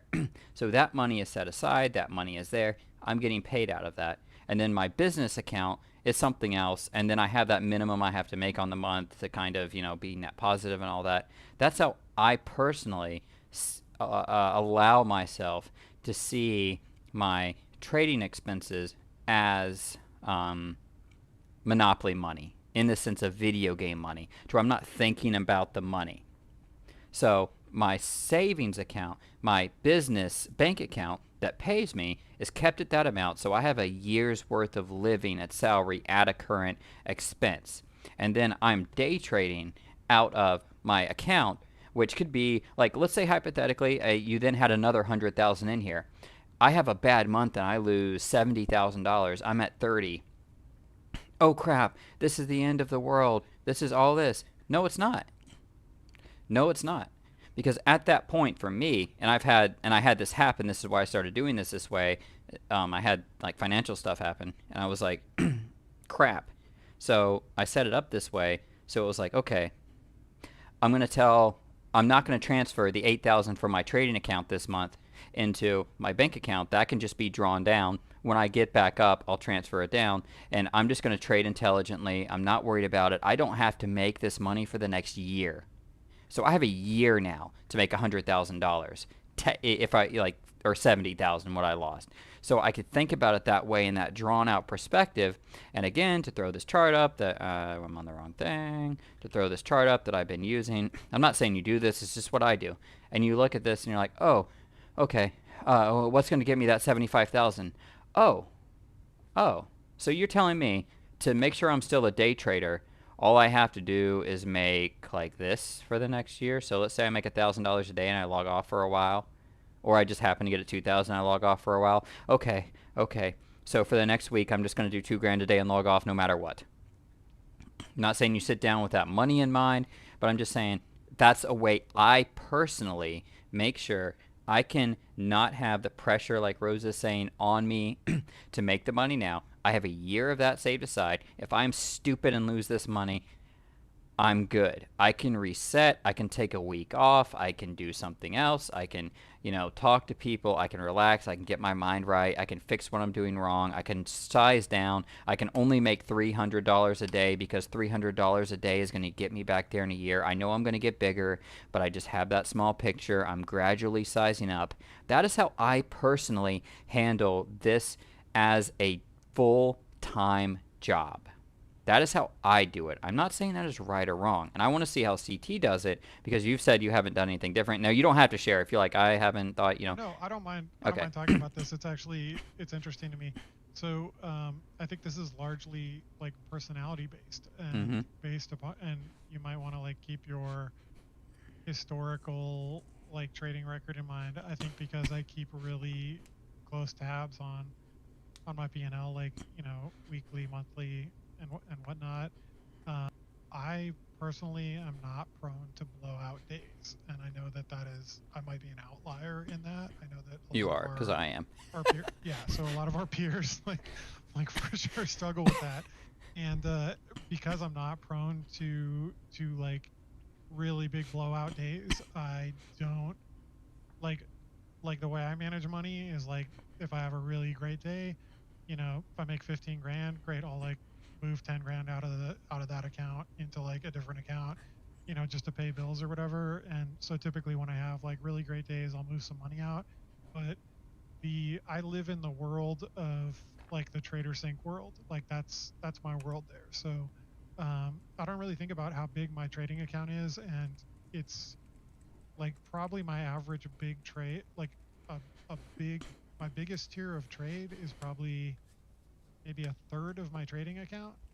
Like so, but that's me, and that might not be you, because I know a lot of people have a great success with keeping their trading account at a size where they think in their heads, I could totally blow this account out and it wouldn't substantively affect my finances overall. I think in some ways that's what you're talking about, Gator, where you could completely blow out your trading account and you have all this money and you're good. And for me, like I know I will never blow out my trading account just because that's who I am. Yeah. Like, I'm prone to, if I have a really bad day, like, I could give up 50 grand, guys.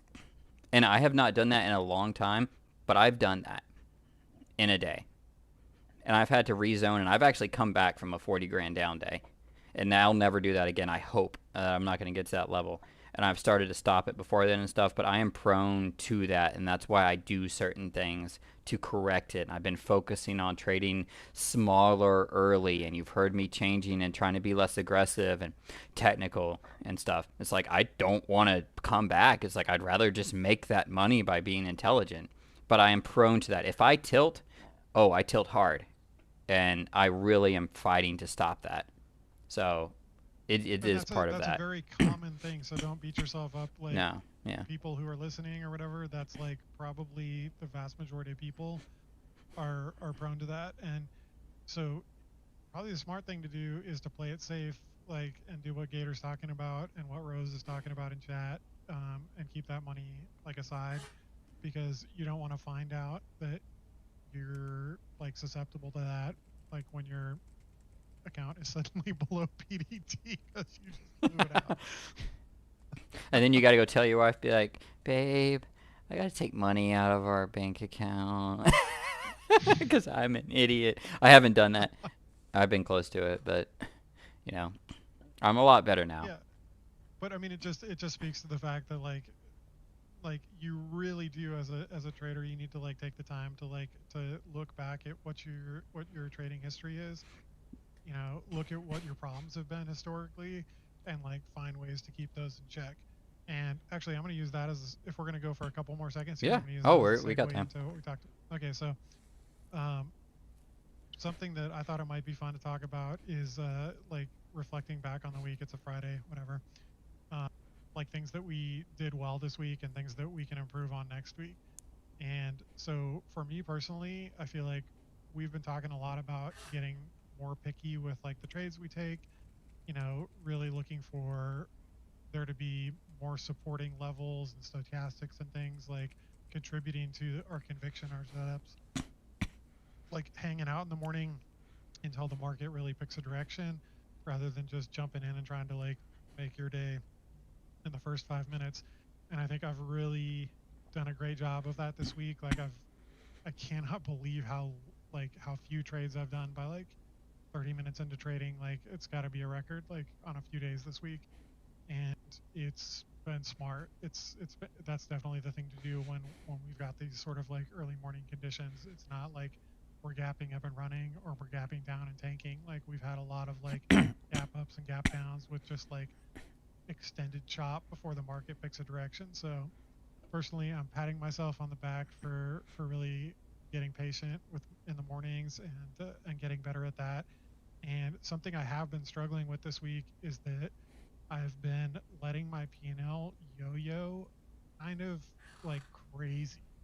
And the some days that's good and some days that's bad. And overall, I think that it's a bad thing. So I'm trying to, for myself, develop like a set of rules for, I'm going to use like, I had a down day this week. And it was like, since it's a down day, I'm going to talk actual numbers for y'all. I wouldn't talk about this if it was a green day. So I was down like 5 grand. I clawed back to, I think, like $700 red, which felt pretty amazing. And I think I should have had like a trailing stop, like moving back down. I wish I would have made a chart to kind of explain this, but I ended up closing back at the low, like at the low of the day again. And I got to tell you, I think that like having a big red day, clawing it back, and then giving it back might be. I always talk about how going green to red is the worst feeling. I think going like big red to break even, back to big red might be the worst feeling. And um, so I'm trying to figure out a way to like sort of how we have a trailing stop when we're big green, how we're only going to give back like 20% before we log off. I'm trying to manage like a way to, when I'm down and clawing back, if I start to like drift back down, I can stop myself. And like this is gets back to what we're always harping on, which is that you need to really be analyzing like your trading day to day to figure out what's working and what isn't working, so that you don't have a manager telling you like you're fucking up and you need to do this better, or you need to, whatever it is, you need to manage yourself. And so like for me, I'm trying to think of rules that I can try to adhere to that are going to keep me from like yo-yoing, because yeah, sometimes it works, but sometimes it doesn't work, and the times it doesn't work are excessively toxic psychologically. So that's what I'm going to work on next week. And Jess is asking which was my toughest day. I think yeah. that was Tuesday, honestly, and yeah, I think that was Tuesday. And just So back to you, Gator, if you have something oh else no, to add you're, to I that. was just typing to Peacock. I do payroll, so I pay taxes through the year. So it's like all my personal, like, so all my money isn't taxed at the end of the year. I pay taxes throughout the year. So I do payroll instead of drawdown. So then I'm paying taxes on that money that I'm getting paid. So my personal taxes, I might actually get a refund, or I might get like it's like a normal tax return, and then I get my business tax return. So I have two of them. To answer your question there, and I don't know. I have a hard time doing the. I don't know that I'm. I don't know the drawdown part. Like I'm trying to get there. I think I will. I think it's better to do that. Like when I get to a point. But the thing is then I'm thinking money, and I do everything I can to not think money either way. But it's once I realize it, that's when I start thinking, okay, drawdown, okay, that, and I almost try to get to a point where I'm just thinking trade and not money, and I almost try to forget it, the Well, money part it's of that it, and it's fine line that hard. it's that fine line that we walk where like the way that you get yourself to a bigger tier where you are making a lot of money is where you're not thinking about it. But then you've even talked about this how like, Hmm. you're not it's monopoly money until it's not. And all of a Yeah. sudden you realize, holy crap, I was up 20 grand and I just gave back 10 grand, and like, god damn, like that's like, of average days, that might be 2 or 3 average days like of Hmm. trading. So, and then you're thinking, wow, like, hmm, Yep. like But a that lot of doesn't it feel comes to so is awesome. we're taking bad trades when we do that, aren't we? Like we're Yeah, so totally bending when we give back, and we're not taking smart trades. And that's the thing is, I agree with you. Like I totally don't disagree that like if you're trading bag and you're giving back, 20%, 25%, 50%, just log the heck off. Go look at that number at what if you made what you're making right now in a year and get the heck off. Um, so I'm talking beyond that. It's just like, and I don't even. I'm sure it's possible eventually, but it's just like I'm not looking. I'm just like trying to find that balance of just okay. It's not that there are no trades, or it's not the money. It's that I'm actually trying to make more money right now as opposed to trying to find the right trade. And that's what that hunting and stochastic stuff has helped me do this week. well, Is and like, and for me, like, okay, so getting like to like dovetail off what you're hmm. saying is that like like the fact that we're being extra picky, like I'm trying to now find the balance of like there is a time in the day when like you can be extra picky and things are like consistently not working. Hmm. So like today I came back midday and like I felt like I was taking really solid setups, but it was just like time of day was causing things to not work out. And so like The you trend start to lasts think, a oh lot well, less in midday. yeah, like I'm like for sure it was, I mean, it's comedy. My my new Herman Miller Aeron chair came today, and I'm like, ooh, I'm gonna sit down and try it out. Let me give back $1,000 real quick. Let me get back what I paid for this chair. Yeah, that was, but yeah, so, and I felt like I was being really picky with like stochastics and everything, and like it was just time of day type of thing where it wasn't working. And so for me, yeah, and again, like to those of you listening in chat, watching on YouTube, whatever it may be, we're going to share our experiences, and they may or may not apply to you at any given moment. Like, as a beginning trader, this might apply to you. As an experienced trader, it might not apply to you, vice versa. And like it's a very personal journey, and you need to constantly be doing self-reflection to like figure out every day what is and what isn't working. And like clearly, Gator and I, our paths are the same sometimes, and our paths diverge at other times. And I think that's what's useful in getting multiple perspectives on this, so you can realize, there's not one way that's the right way to do this. It's a very personal journey, and you need to take the time to reflect upon your successes and failures if you want to succeed. Yeah, because there's no one way to do it. you know, there's no one way to make it or to not to make it. And I don't think there's other than taking the money is always the right thing. But other than Taking that, the like, money is always the right thing to you do. you will never like go broke taking the money and logging out. And if you're having a hard time, that's the number one thing I can say is like take the money and get the heck out every single day. I don't think you're too. I think it's maybe just like on that last little thing, but it might be low. I think next time we will re-show. We will try to level our volumes. Yeah, I mean, I I've got think like my headphones it's. maxed out in like the settings, and so it might just be like us getting our stuff balanced here. I'll have to mess with it some and do like a fake live so I can kind of see how it is. Little curbster. That last drink, dude, got to you. Your wife went to bed. You got another drink, and now you're like throwing crap at You're us. like cursing Dang. in chat. I If you ever know. complain about volume, remember you get what you paid for. Yeah. Nothing. It's like you didn't pay Jack for this, son. We're doing this cuz to keep the Russians coming in here with their little bots that are spamming chat. But no, it's true, and we're both different, and that's why the difference perspective is helpful. Just hearing me talk all the time about my journey, could be helpful. But having different perspectives and different ways that we handle things are good, um, and it's not the same for everybody. And you shouldn't try to be CT, and you shouldn't try to be Gator. You should try to be yourself, and you should learn what works for yourself. You should take the good that we say and keep it, and throw the bad out, and be like, those guys are idiots. And you should find what works. Like, if you like some of the strategy stuff that we talk about, if you like some of this different stuff, um, oh, you were agreeing. This probably did a lay curbster.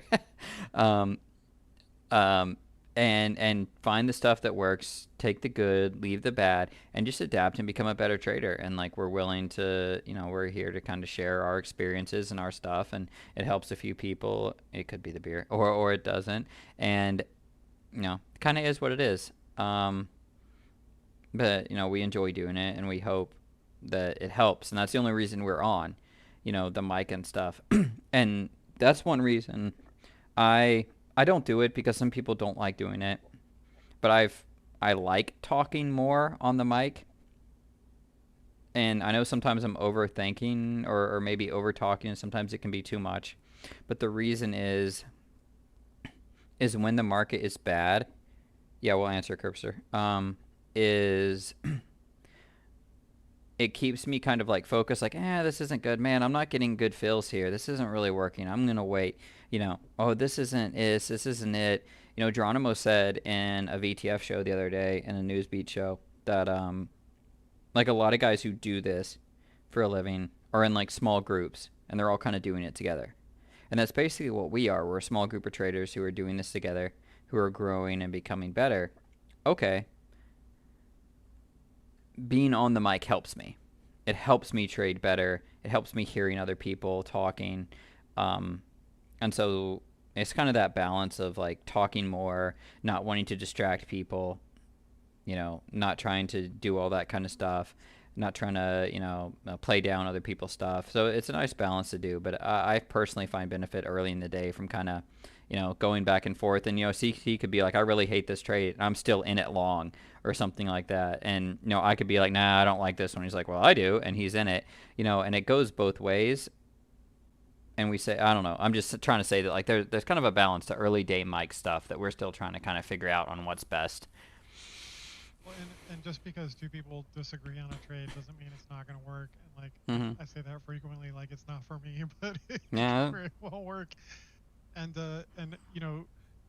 I, d- I can't imagine trying to trade this market like solo without a group of traders. Like, for one thing, there's just too much to look at, and you need to help each other spot opportunities and keep you from getting like tunnel vision.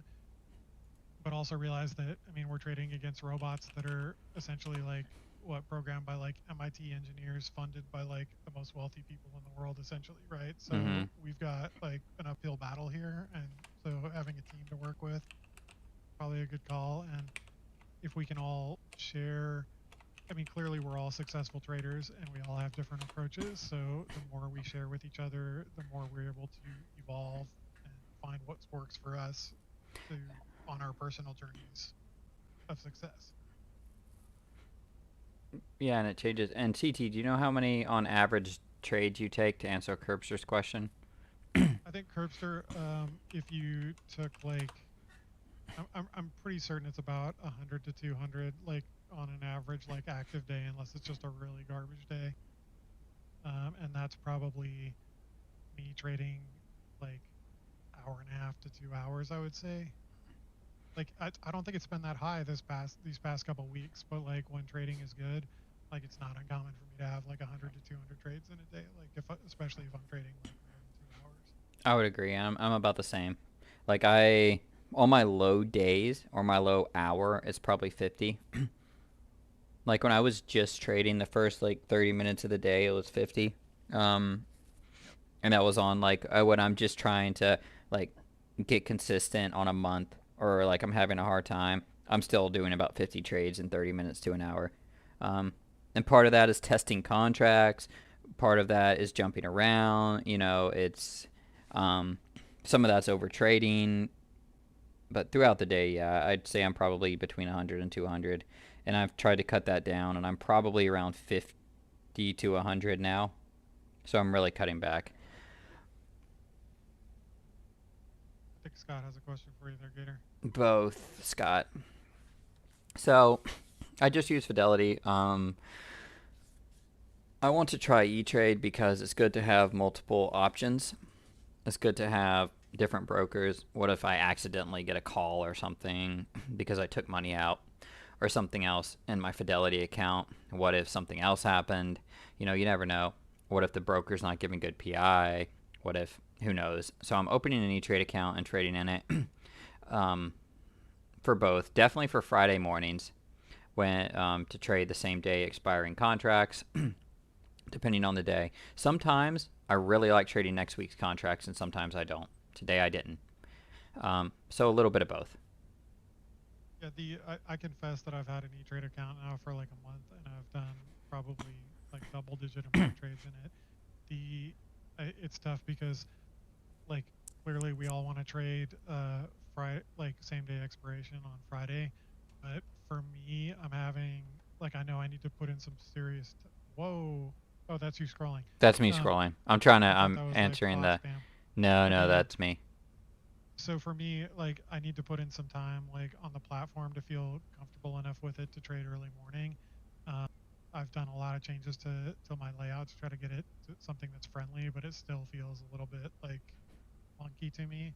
And I know that's just time to takes time to like get that, but there are days when it's totally fine to trade next week's expirations, but like on a day like today, I think I would have been better off trading this week's. And like Gator said, you always want to have the option because like if your particular broker is having issues on a particular day, you want to be able to switch to a different platform.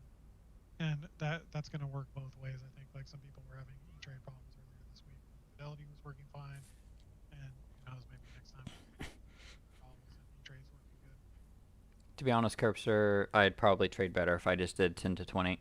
You want to answer David T's question where I look at what he, my name is Sally's question up here? Is that I'm sorry, David T's It's more question? of like a comment than a question about things Are we you could do scrolling? better. I Oh, don't have the sorry, you don't even DM see. to Oh, I scroll to. forget. You don't have the chat, so it's right here. Enjoy.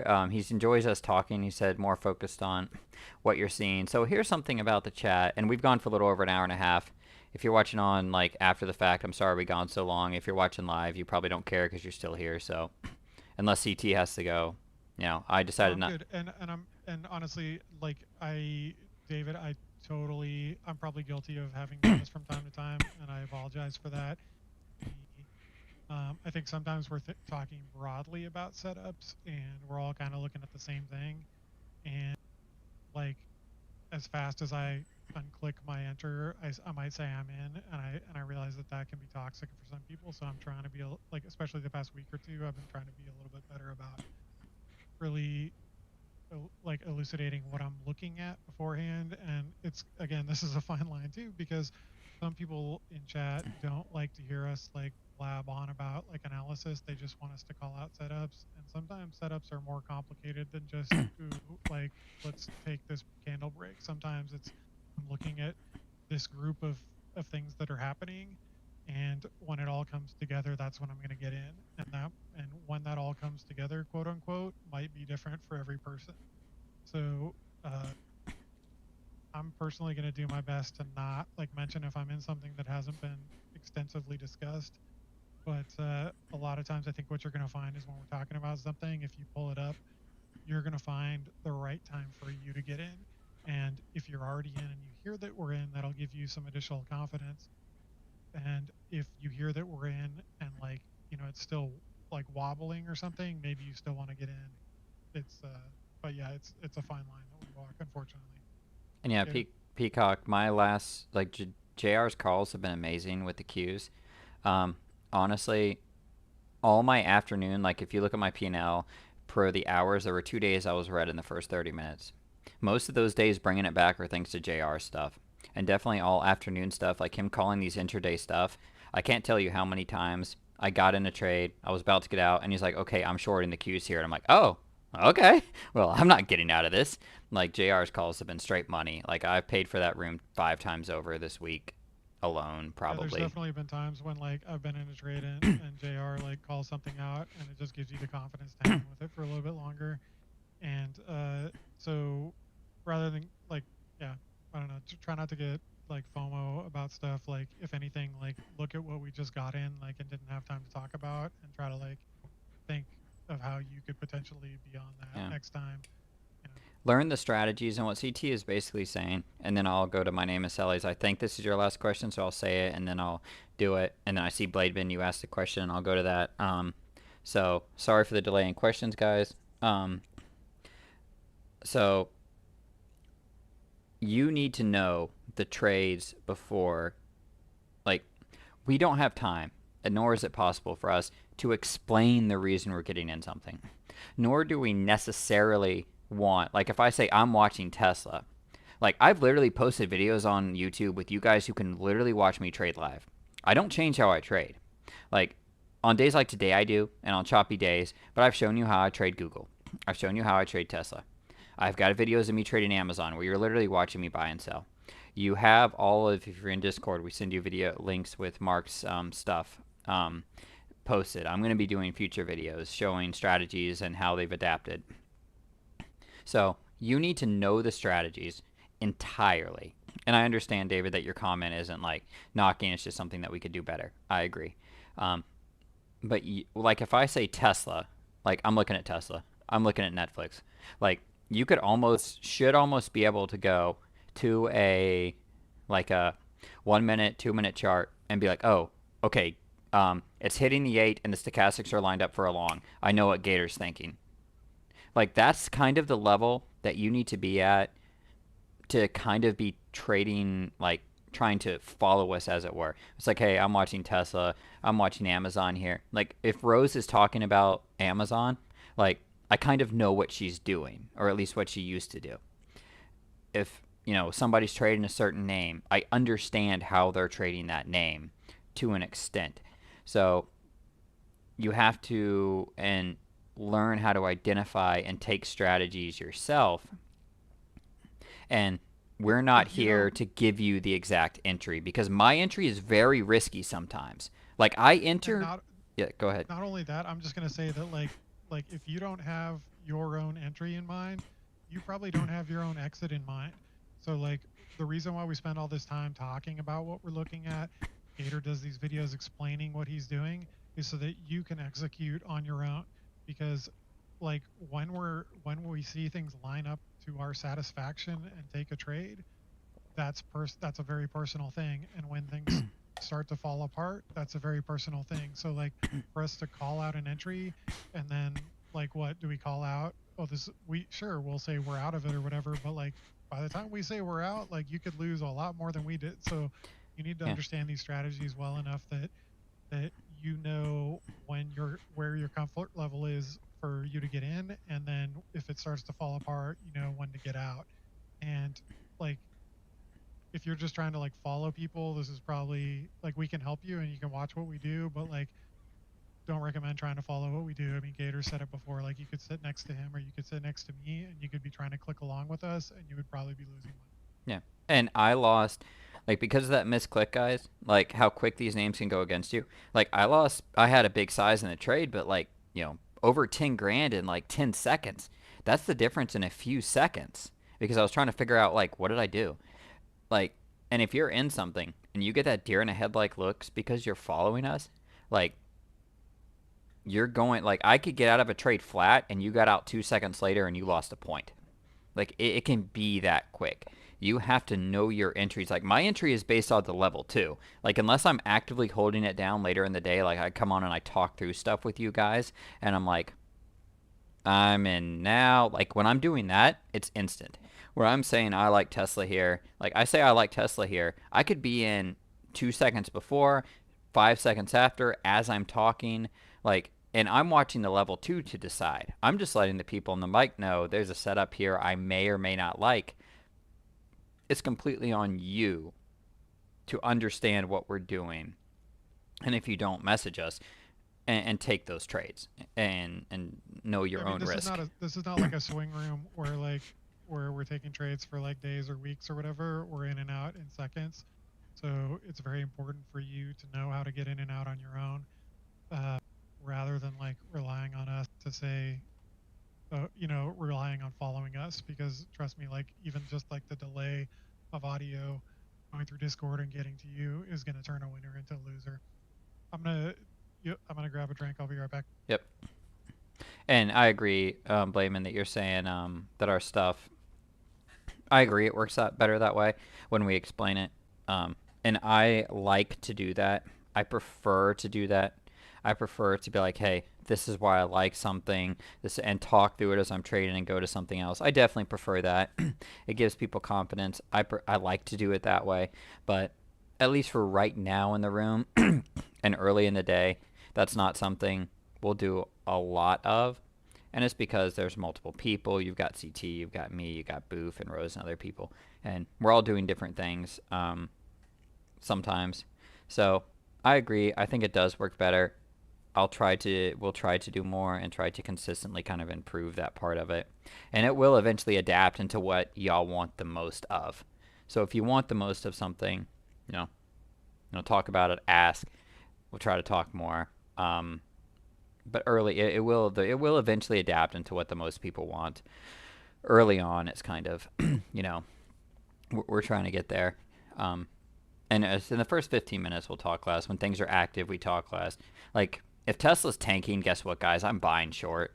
Like I'm buying every, like not every pop, but I'm taking one and dones. I'm doing a lot of stuff. There's a lot of risk. I'm cool with losing a lot on some of those things, and I try to manage what I tell people based on the risk I think a trade is too, because I know people are going to follow what I say, and there's a certain level of responsibility that comes with that that I'm personally comfortable with, in the sense of like I don't have, and my ego is not tied up in it to where I'm afraid or I feel like I'm a failure if it doesn't work. But there's also a level of I'm trying to say things that I think are like, a certain level of like I really like this, or this is like average, and I try to convey that so I'm not giving people, so I'm not making people lose money calling out, because like I said, I take 200 trades a day, 100 trades a day. A lot of people aren't taking that many, so I try to limit the amount of stuff that I call out. And then when we have time in the day and it's slower, I try to kind of explain things. Yeah, you absolutely need to, like, your goal, if you're like participating in this community or watching this YouTube video, your goal should be to turn yourself into the trader that can like spot the things that we're seeing and act on them on your own, because you just cannot expect to be successful like following what somebody else is doing. It's just not going to work. Trades are going to be late and your exits are going to be Yeah. well. And a second makes a difference. So just some I mean, I random would say stuff that for our side. like Yeah. a tenth of a second makes a difference. Rose, my And then I'm going to answer, my name is Sally. What does it say? it's sub def. It's like a whatever, like it's just like a, I don't know, a lifestyle brand. It's gun stuff. You can look it up on Instagram. There you go. Like a friend of mine's, it's a friend of mine's husband's company. So Nice. I'll have to order from him. Yo, shout out for the people watching. Go buy stuff. Hit them up. So my name is Sally. Sorry for getting to this one late. If y'all wrote a question and we didn't get to it, post it again. I'll come back to it. Blade, I saw you asked something, so I'll come down to that. So my name is Sally or Zosalt. Sorry, I don't know how to pronounce. I can barely speak English. It's hard to speak another language. He asked, here's another one, guys. Yes, we should not think about and focus on the money while in the simulator. I did not look at my P&L for weeks, and he was consistent. When he went live, he traded the same and realized with a very short C strategy hold and rapid exits that he was losing the 5, 10, 15 cent spreads. So now I cannot avoid having money on his mind because I'm also looking at the option bid and ask before I sell, practically the win-loss amount in my face and impacting his emotions. So he's having problems. So here's the one thing with the simulator. Yo, I know south of the border rows. Like, I drive that 95 going down to Florida. Sorry, I'll come right back to this. Like, I drive 95 going down there, like, all the time through there. And we always see the signs, and we're like, oh, there it is. And I told my wife last time, we should stop there with the boys. She's like, nah, that's ghetto. It's like, I mean, so for shout out to south of the border, you know what you're talking about if you driven 95 through South Carolina, North Carolina. Um, I forget that you've really seen a lot of the country, Rose. That's funny that you guys Roses. have shared experiences like that. It does look like that logo On though. all Like it does continuous. CT. That looks like south of the border logo. No joke. South of the Uh, I'm about to look it up. South of the border, world famous. It's like kind of like this is what it is. South of the border. it's pretty close to it for sure. Yeah. Oh, I didn't know they had gators there. I'm guessing this is a play on like a Southern California thing because I think that dude is from like Orange County originally. But yeah, very Yeah. similar for sure. So So funny. either way, sorry to get back to the question. The difference in they did sue him. No, don't. The difference in this is almost an entire topic. I mean, we can get into it now a little bit. The difference in like simulated trading is there's no emotion involved, and also the P&L isn't necessarily accurate to how there's delays and there's all this other kind of stuff. So it's an entirely different game than trading in real time. And I'm trying to think how I want to say this. So y'all can you could throw stuff up in chat or whatever else, but you're worried what names are you trading? Like there's a lot more that kind of and I'm looking at a different chat over here so I can see what you're saying. So if you want to type again or you can throw it in Discord, you can it just depends. Like I'm not sure exactly what names you're trading, like how you're doing because if you're trading Tesla and you're taking a Mark 1 and you buy at the right time and then you sell as it's popping green, I guarantee you're not losing. That's different. So you're trading Apple, Microsoft, AMD. Those names bounce around a lot. Those names change a lot. Those names trade a little bit differently. You know what? I feel like with those names in particular, Gator, that like it can be like I feel like if you're not exiting like on a limit order or something, like the slippage could get you. Like whereas it might work in a simulation, but it's not going to work in real life. Mm. Whereas like something like Tesla, you get so much like volume, like IV pop. Like when something's popping, like the IV inflates momentarily, and you get paid off of that. Whereas like an Apple or something, it's so heavily traded by people who are just doing micro scalps that like the slippage itself can make an otherwise good trade not work for you because you're not like limiting out or whatever. Your thoughts? Yeah, it is. I can't limit out on fidelity really well. So, and call me Sally, message me on Discord because this has to do with there's other factors here. in when you enter these names and when you take profits and what strategies you take and holding a little bit longer. Like Apple was different when I was trading and I started than now. I don't trade Apple anymore, or I go very in the money. Like if I trade Apple, I'm way in the money, guys.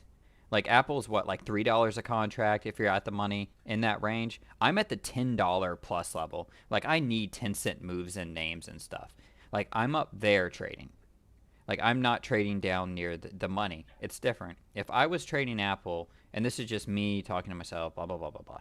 If I was trading Apple, I would be entering green takes reds or 5 minute breakouts using Geronimo's pivots or day highs like in a trend. Like I don't trade Apple now because of how slow it moves. Like CT said, it's a little bit different to trade than Tesla, Amazon, Google, names that move quick. Now, if Apple has some daily triggers nearby, I'll trade Apple. If there's some hourly breaks, I'll trade Apple. A year ago, like Little Curbs are saying, we all traded Apple. Like I don't trade it anymore, or I very rarely trade it. Remembers the days of Apple one and dones. Apple one and done's made me my like initial like money in my account. I just logged in every day. I watched Apple. I took the first one and done and logged out. For you guys who were like, "Oh, I can't get to the six-figure stuff." You know what I did, guys? And I don't like I was at my job. And if you know, I don't know anybody knows me at my job that watches this, but I was at my job. I walked out of my building, like a top secret, like had a security clearance and stuff. Sat in my truck, used my phone for Wi-Fi, sat it there, sat on my Mac computer, had Mark on my phone because I couldn't run enough data to it, and I waited for the first one and done, and I looked at it to see who liked Apple, and then I was like, okay, guys, he like Apple, one and done. I'm out. Okay, I'm done for the day. That's all I did for months. Like, or I took the first Mark 1 and that was it. So for you guys like, "Oh, I've got to do all these trades." I waited and I did one trade or two trades. It was like first one and done, first Mark 1. If I had time, I'd sit out there for the first Mark 5 and I was done. And that was the first multiple like months of my trading. And then COVID happened and I wasn't at work and I was at home and I could do a little bit more. I still have my job to do, and I did my job in case boss is watching. But it was like, oh, boss. But that was it. So Apple was that back then, and for some of the guys who knows, Apple was a beast, and then it split. And I haven't traded Apple seriously in like all of 2021, and barely any this year. So message me, and I'm not knocking what you're saying or anything. I understand. I'm not trying to hit that. I think you can make money in Microsoft, AMD, and Apple. They have to be traded differently. And I don't know if CT your experience is different with them. I trade them differently than I trade the other names.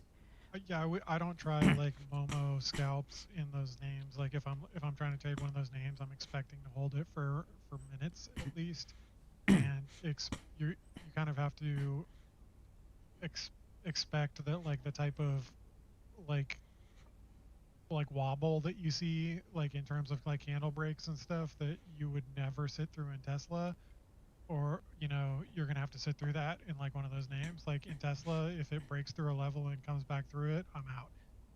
In like Microsoft or Apple or something like that, it might go up and down through a level several times and then slowly start to creep up. So they're completely different names, and if I think if you're going to trade options in names like that, you need doing strategies that you're comfortable holding for several minutes, and tier accordingly so that you're not getting shaken out and taking big front run losses.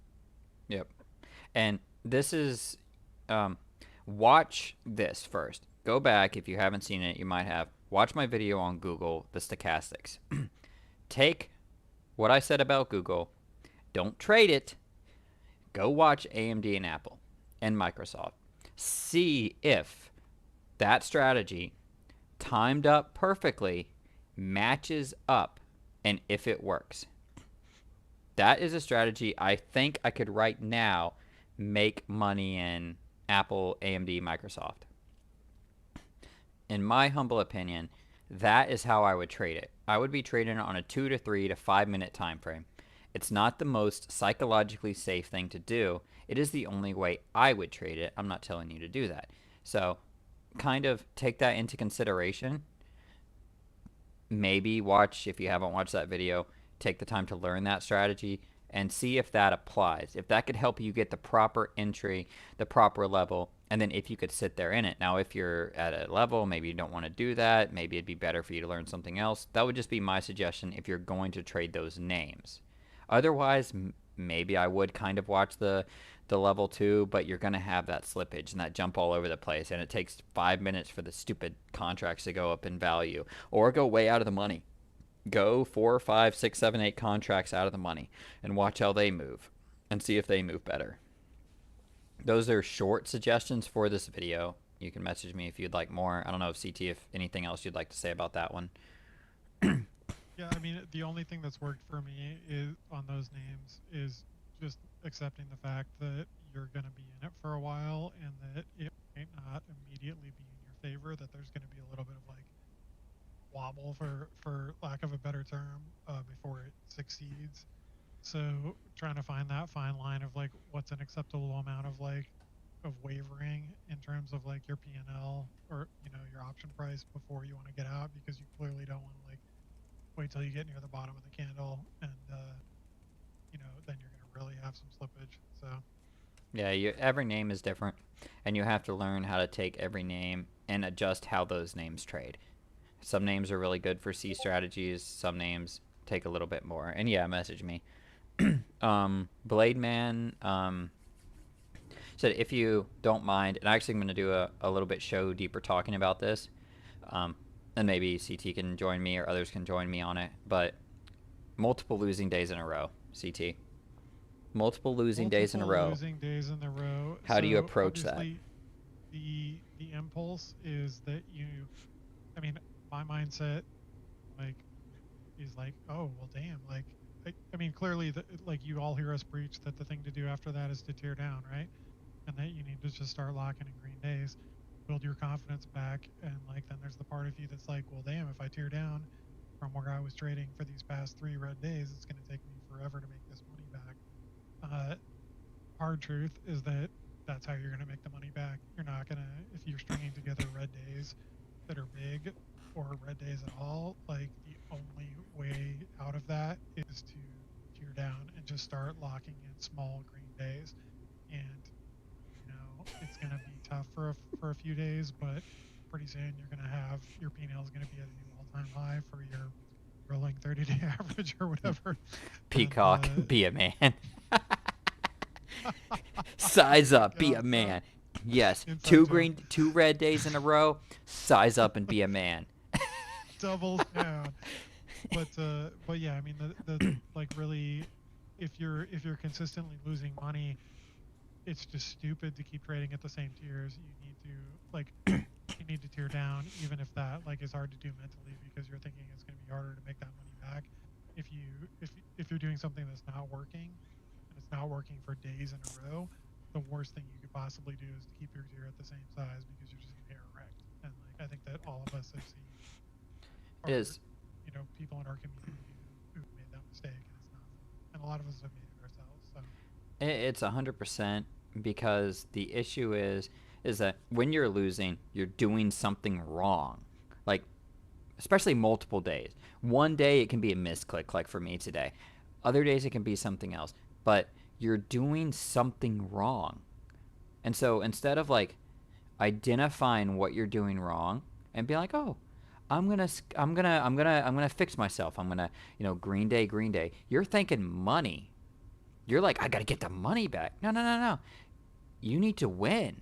You need to realize what you're doing wrong. You need to change it. Consistency back, and then you can start thinking about money. Yeah, you need to just win. It's like, okay, I won. Okay, I can still do this, because like when you're losing, you're depressed in this game. You're like, yo, I suck. I'm a failure as a human being. Like, you're just completely wrecked. And what this does and what this can do is when you're actually consistent with this, like, or when you lose your consistency, the number one thing is getting it back. It's not going for the home run and making up for it. It's base hits again, getting that average back up. Okay, I got a bunch of green days on there. Okay, I remember how to trade now. It's amazing what it does in your head and allowing you to see those trades. It's like, I said it today. Man, if I was green today, I'd be taking this trade and doing something a little bit different. I can. I'm like red right now. It's like it will affect how you trade.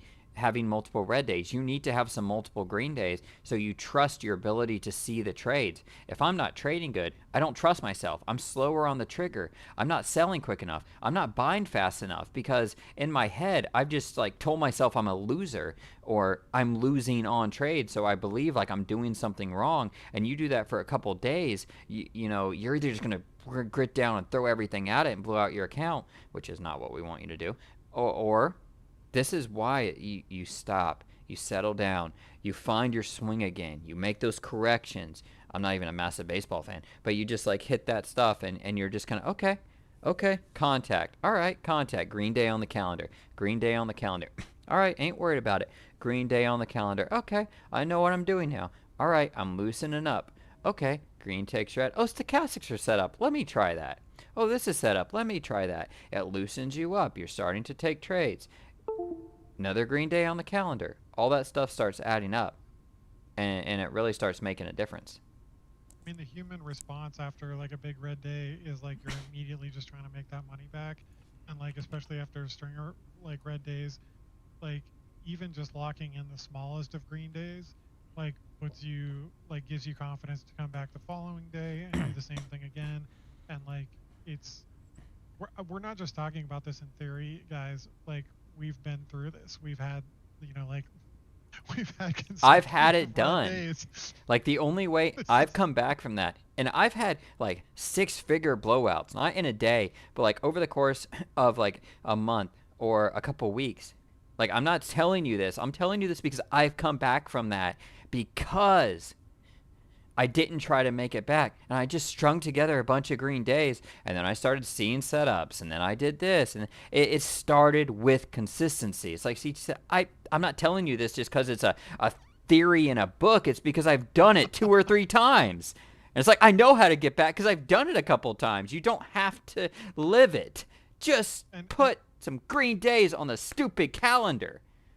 and like watching yourself tick back up isn't the funnest thing after like a big drop in your P&L. Like if you're using like TraderSync or a trade log thing, like you've got a big like drop in your like P&L curve, and like you're just barely chipping away at it. But ultimately, you're gonna keep chipping away at it, and pretty soon you're gonna look at it and you're like, oh wow, look at this, I'm at new all-time highs, and like I'm crushing it, and my confidence is back, and it's a lot easier to do that than it is to keep like doubling down on whatever doubling. I don't want to say stupid, but doubling down on like bad decision Bad making, habits bad and the bad habits. things that you've been doing. You've been doing something wrong, and you're doubling down on what you're doing wrong instead of changing it and adapting. Micro goals. We had a mentor who preached micro goals. The micro goals get you back. They do. It's what gets you back. And I'll use somebody who sent me their calendar this week for the month. They looked at it and they had one red day this month. And that red day in and of itself at that time looked big. Now they've had their biggest month of the year. Why? Because that red day didn't control their month. And that one red day that was a for the everything a decent red day and drove them back after the month was done, they've now had their best month ever, and it's because that red day didn't control them. If you allow your losers to control you and to take over you, they're going to. You have to adjust and you actually have to change in order to continue that consistency. And it just goes to what CeeTee's saying. That's how you're going to make it back. Okay, so Brent, your girlfriend is asking what the ideally supportive partner might look like. You're asking men? I mean, I'm just kidding. in a It's a I'm in good a strange question. position because like I guess for like the first year or so of trading, my wife didn't trade, and she's been learning trading for like the last year or so. So I think that now she's like a little bit more sensitive to the nuances of it. Boy, that's a tough one. I mean, Gator, do you talk about to your wife about your ups and downs in your like trading? Yes and no. Um, at this point, yes, but it's because she has that. So I've said that she had like a number, like, oh, you got to hit this number and then you can do this full time. And she really wasn't happy at the time. Like, she was like happy that and thought it was unrealistic. Um, and now she's become supportive because she sees how much I like it and I'm doing all of this. So I talked to her about it because she doesn't make me feel bad if I lose. And I have this relationship with her anyway, where it's like I can be like, oh, I had a rough day. And she doesn't entirely understand, but she does in a way. Like if I told her like, oh, I lost 10 grand, she's like, huh? But she's not freaking out about like me making or losing money. She's like, oh, that's a good day or that's a bad day. And I can kind of just talk about it with her without her reacting overly emotional in either direction unless it's just excitement for how I did. And sometimes she started saying like, "Oh, did you trade well?" Like, how was the day? It was a choppy day. Did you do good? Yeah, I was a little green. I was a little red. It was a flat day. Market was hard. I think I traded pretty good. And so we kind of have a loose conversation. And on the big green days, we'll kind of say something. I haven't had a big red day in a while. But like I told her I had a red day today. And she's like, oh, yeah, you're still doing really good on the week. That's good. I'm like, yeah. Yeah, it's kind of dumb that I made that mistake, but it is. I think because she has that safety net for her, it allows her to have comfort, and she's not like, and she can be more relaxed. So if I'm like, oh, I lost 10 grand, like, well, if you only make 50,000 a year, that's you just lost 1/5 of my salary, and whatever. So she's You know, comfortable with where my account's at and with where we're at. So she's very comfortable with me kind of talking about it, if that kind of makes sense. yeah, I think that a lot of the stories we hear where there's like interpersonal conflict with traders is people who are either losing money or like their partners feel like they're putting a lot of time into something that's not paying off. Um, at least that's like from I don't know the time we've spent like in communities together. That's like what we see. And like honestly, if you're losing money, like you're hearing me say it time and time again, tear down and just preserve your capital until you're consistent. And I'm not sure how to address like if you're with someone who isn't supportive of you learning a new skill or craft. Like, I mean, if you're not losing money and they're not supportive of you trying to develop a new skill or like work on a new career, that I think is not a healthy dynamic at all. Um, and then, uh, yeah, I don't know. Like, I feel like it is definitely tough for someone who's not a trader to understand just the ups and downs of like how it feels to have a red day, even if you're making money overall, you still feel like crap, like on a red day, and that never feels good. And having a partner that just understands that, I mean, you could be making a ton of money, but you're still probably not feeling great after a red day.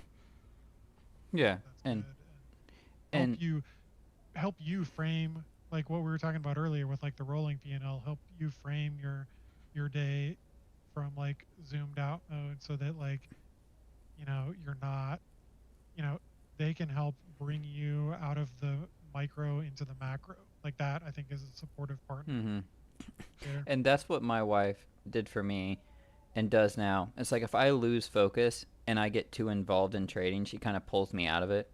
I know to do the shows at night, but if I'm so she supports me. She loves what I do, but she's also like, you have a family, you have this, so she kind of like grounds me in the sense of like I have the other things that I'm doing, and I have that, and this isn't and I want I think it's good to have your partner hold you accountable, not like Dude, you're like the dream dad. You're like making like five figures like with your kid in your lap, bro. it's like I'm bouncing here. Well, see that no, but that's what I say. I'm like I made and I made 10 grand a day. She's like, yeah, but you didn't take out the trash. I'm like, you take out the trash. Most people who make this kind of money like are working 60 hours a week. So like That's like, I made that in 15 minutes. Leave me alone. I'm gonna watch Star Trek. No, like I'm not. And um, she like to keep Going, oh, you got slapped. Yes, it's like leave me alone. I make the money. No, I don't have like yeah, we can pay somebody to take out the trash. I do it myself. It's good to do stuff like that. And I'm kind of joking, and I joke with her about stuff like that. We were kind of like we have a similar sense of humor in our style, and I usually look at yourself before like if I talk about my philosophy with partners, and I would like if y'all don't know, I'm a Christian. My worldview, my everything is based in scripture, and it comes out of that. So my view of marriage and of a wife and a partnership as a husband is I like to look at what I can do better and what I need to do to allow my spouse to be supportive of what I am doing. You know what that was for my wife was the account that I talked about earlier. That's funded. That's all this. That's that safety net for her. It was making a certain amount of money. It was giving her that sense of security. It's important to her. So what can I do as a trader? What are the things I can do to allow her to be supportive? So you say, well, what's a supportive spouse looks like? Well, what it take for you to be a supportive spouse? Well, what can I do as somebody who's doing this to show you that this means something to me? All joking aside, like, we joke about, doing this and doing that and making this and all this, and I could make this in 10 years or whatever. Like, who cares? None of it, a lot of rich people get divorced. It doesn't matter. Um, Money's not going to matter in the end in a certain aspect. So if somebody came to me and was like, my wife, and you said that she's not supportive, which is good. Well, what about you? What are you doing? Like, if a guy came to me, I was like, well, my spouse doesn't support me. Why? Why doesn't your spouse support you? Is there something you're doing? Are you a, a dick? Like, you had a bad day and you're punching holes in the wall and you yelled at her because she just came home and wanted to talk to you and you're screaming at her because you had a bad day in the market and you're an idiot and you tilted? Yeah, you might not be rubbing enough feet. Mark always said rubs feet. You should get done with That's a this daily ritual, right? daily ritual. Rub your wife's feet, Brent. Like, you want to know what you want to know what you need to do. Like, at the end of the day, to have a supportive partner, be happy, sit down, rub her feet, tell her how much you love her, and listen to about her day. So generally speaking, if somebody came to me, I was like, well, and asked me, well, what does a supportive partner look like? What would it need for you to support me in this to the level it's like I can trade, I can do this, I can, you know, have an up day or a down day, and you can feel good, and I can come to you. Like, what do you need from me to support me in this endeavor? And maybe it's a lot, and maybe it's not a lot. Where can you work on that? Where can you get to a good level as a partnership, which is what a marriage is? And so when it comes to that, that's my philosophy on that, and I could do a whole show on that, and I'm sure we could all have different opinions and stuff. So I actually agree with everything you're saying. And what I would add to that is that if you, like, sometimes, I'm not talking about anybody in chat or anything, but I feel like there has been times, like, historically, when we've, like, heard emails from people and whatnot, like, sometimes I wonder if the people who are having, like, problems with their partners um, are maybe not being super diligent about treating this as a business, or about, like, doing all the things we talk about. Like, are you tracking your P&L? Are you, like, if you're not profitable, are you tearing down? Like, if you're behaving responsibly in this business, and maybe you can share with your partner, hey, look, I'm building up green days. I might not be make I know I'm investing a lot of time into this, like, learning this new career, but look at this chart here of my month, and, like, imagine, like, if I'm able to tear up eventually, like, maybe teach them a little bit about what you're doing. And you got to ask yourself, like, is your conflict with your partner maybe because you're behaving irresponsibly and you're not, like, holding yourself accountable, and so they're trying to keep you accountable? And um, helping them to understand what you do, I think, is a good thing. I know that I think that's a debated thing, right? Like, some people don't want their really talk to their spouses about that stuff, but I think that, if you're really tracking what you're doing, and being serious about this as a job, showing your partner what you're doing, and showing them your consistency, and showing how you manage the ups and downs of it, might help them to understand how to be more supportive.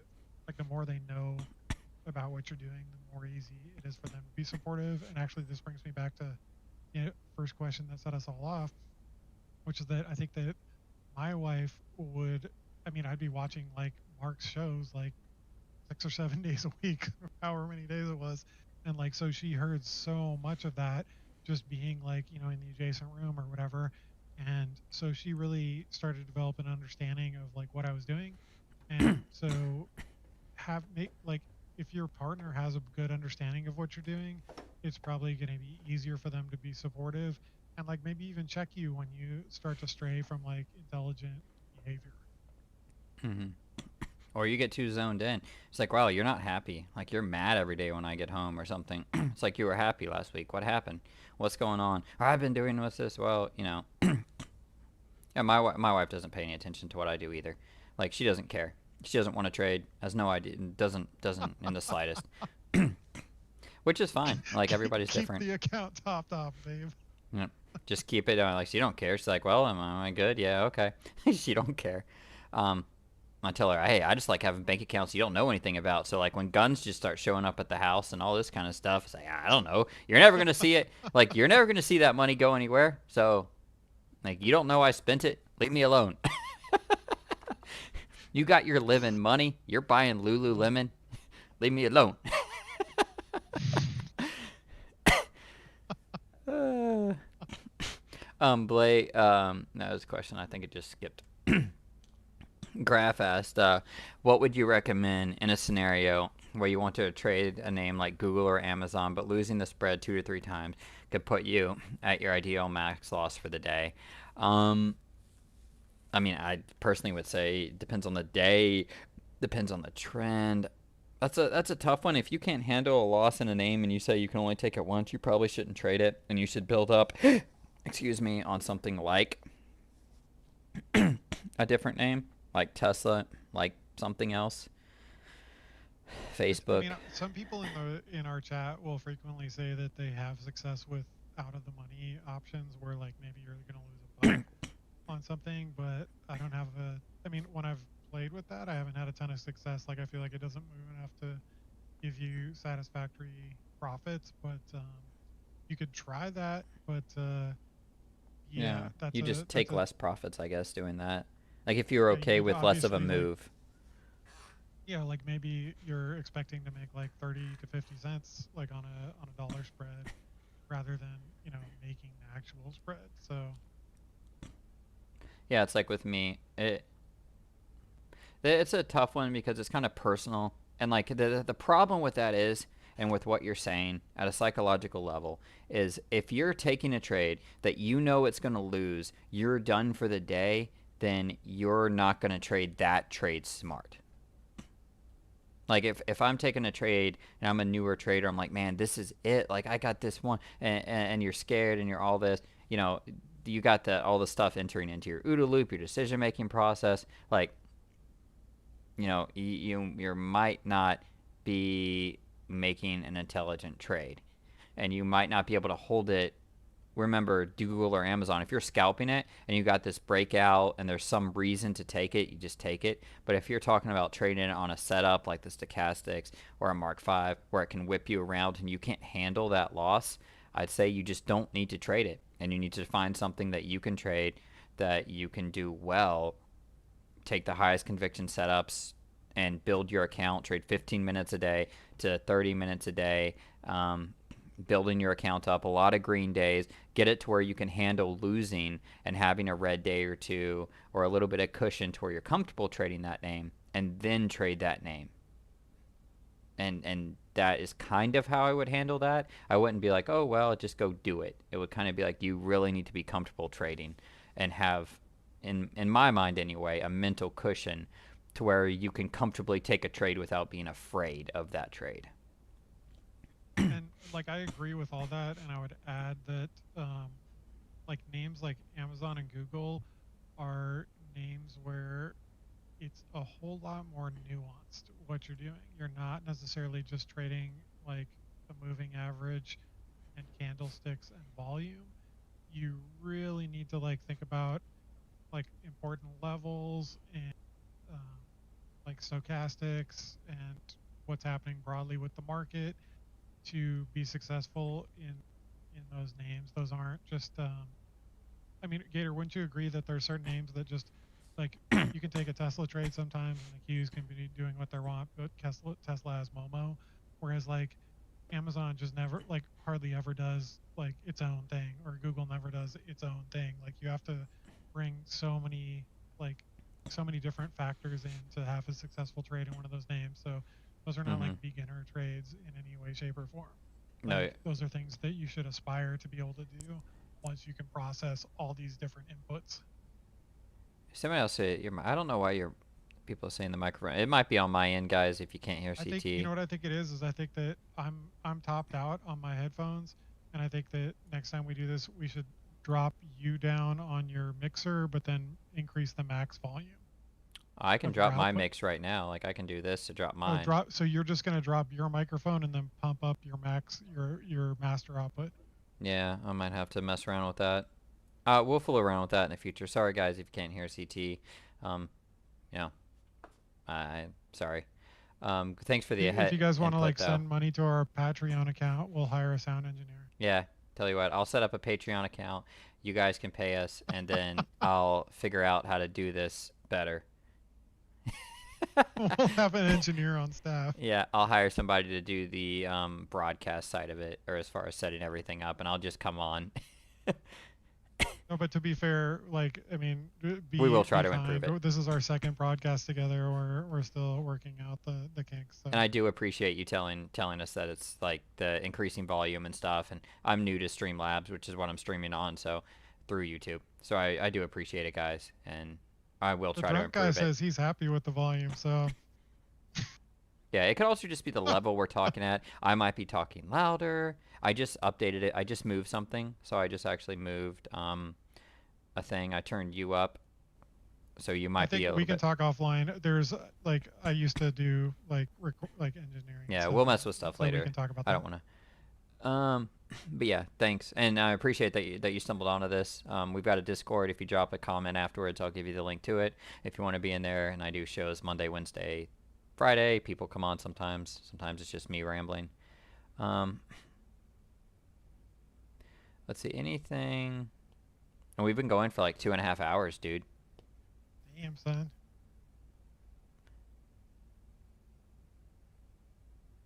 I don't know about harmful. The problem graph is when you go out, like, like if I'm, let's say we'll use Amazon, is 2,800, and I go and it's going up, and I go up to like 29, like they're tighter, but they don't move as much. So you could actually win and it not move as much as you think it should, or barely at all.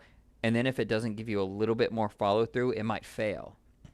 So it's not necessarily that it's dangerous; it's that it's different. So okay, I move CTs up, so it should be better now. So it's not. It's as you go out, you can watch how they move. So like tomorrow, Monday, open up Tesla at the money calls, go in the money, open up one of those, and go out of the money and open up one of those, and watch how much each one of them move differently. So you can see how much a move will move in each contract, and you could use the delta on the option, but I don't know why you do that. You could do that if you want to, but I would go there. You could use the delta and see per $1, this is what this would move, roughly. And so you'd kind of know what you would make, or you could open them all up and actually watch how they move and see what you're more comfortable trading with, and you could go from there. That's a personal preference. I don't know who drinks coffee, especially if you're in New York at like midnight. It's midnight. Dang.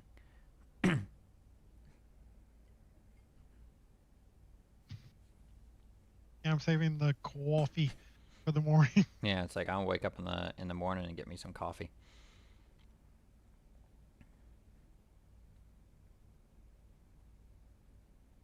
Okay, if you guys don't have any questions, we're gonna call it because wow, this has been a Let marathon.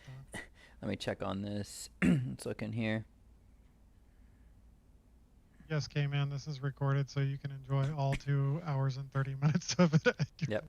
If you would like to watch all 2.5 hours of CT and I, combine our facial hair and opinions into a solid opinion and or, One day we're beard. gonna overlay our faces. I should just like try to grow a mustache and see if I can not look like a pedophile.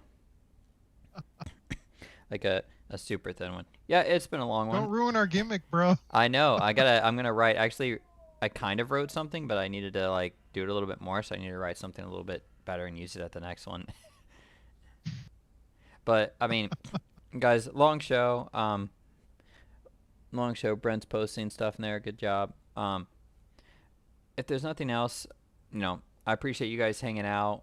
Um, it's really, I like sitting here. Thanks, CT, for coming on and talking. It's good to have somebody else to talk with, to bounce ideas, for you guys to get different perspectives and stuff. I thought about doing something this year, and I'll talk about this on a different one, but before we go, is like if some of you guys are growing traders and you kind of want to be held accountable and track through the year, maybe coming on the show once a month or something like that to talk and be like, hey, this is what I've been doing this week, this month, and kind of sharing your experience as a young or upcoming trader, your background to help other people.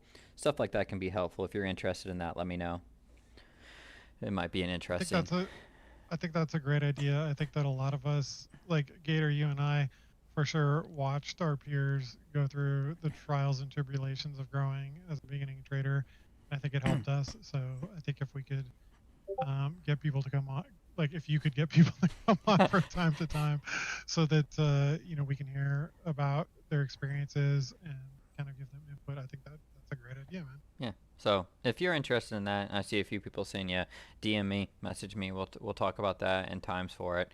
Um, if nothing else, guys, I appreciate you guys hanging out, spending your time with us. It does mean a lot. That's 2.5 hours of your life you're never gonna get back. So I hope you got something out of it, and that it was, if nothing else, entertaining. Trade smart, be intelligent, long-term perspective, guys. This is it's a job, it's a career, it's not one thing. You don't have to gamble at all on everything. I showed that picture. Curbster updated it. I'm gonna update it so the spelling issue is not there. Don't worry, Curbster. I can't spell either. Um, Show it one more time, bro. one more time, just to show the spelling error for the grammar Nazis that are out there that don't like this. I don't care. That's what you need. Keep it in perspective. Rolling P&L trackers, good way to stay mentally clean on a hard day. So you come in the next day trading intelligently. Be smart. Have a good weekend. Stay away from the market. Get your mind clean. Come in Monday ready to go. CT, you got anything? I think you covered everything. Yeah, I mean, enjoy your weekend, enjoy your time away from the market, come back refreshed, and thank you all for spending so much time with us. We appreciate every one of you. Love you all. Love you guys. I'll see you next week.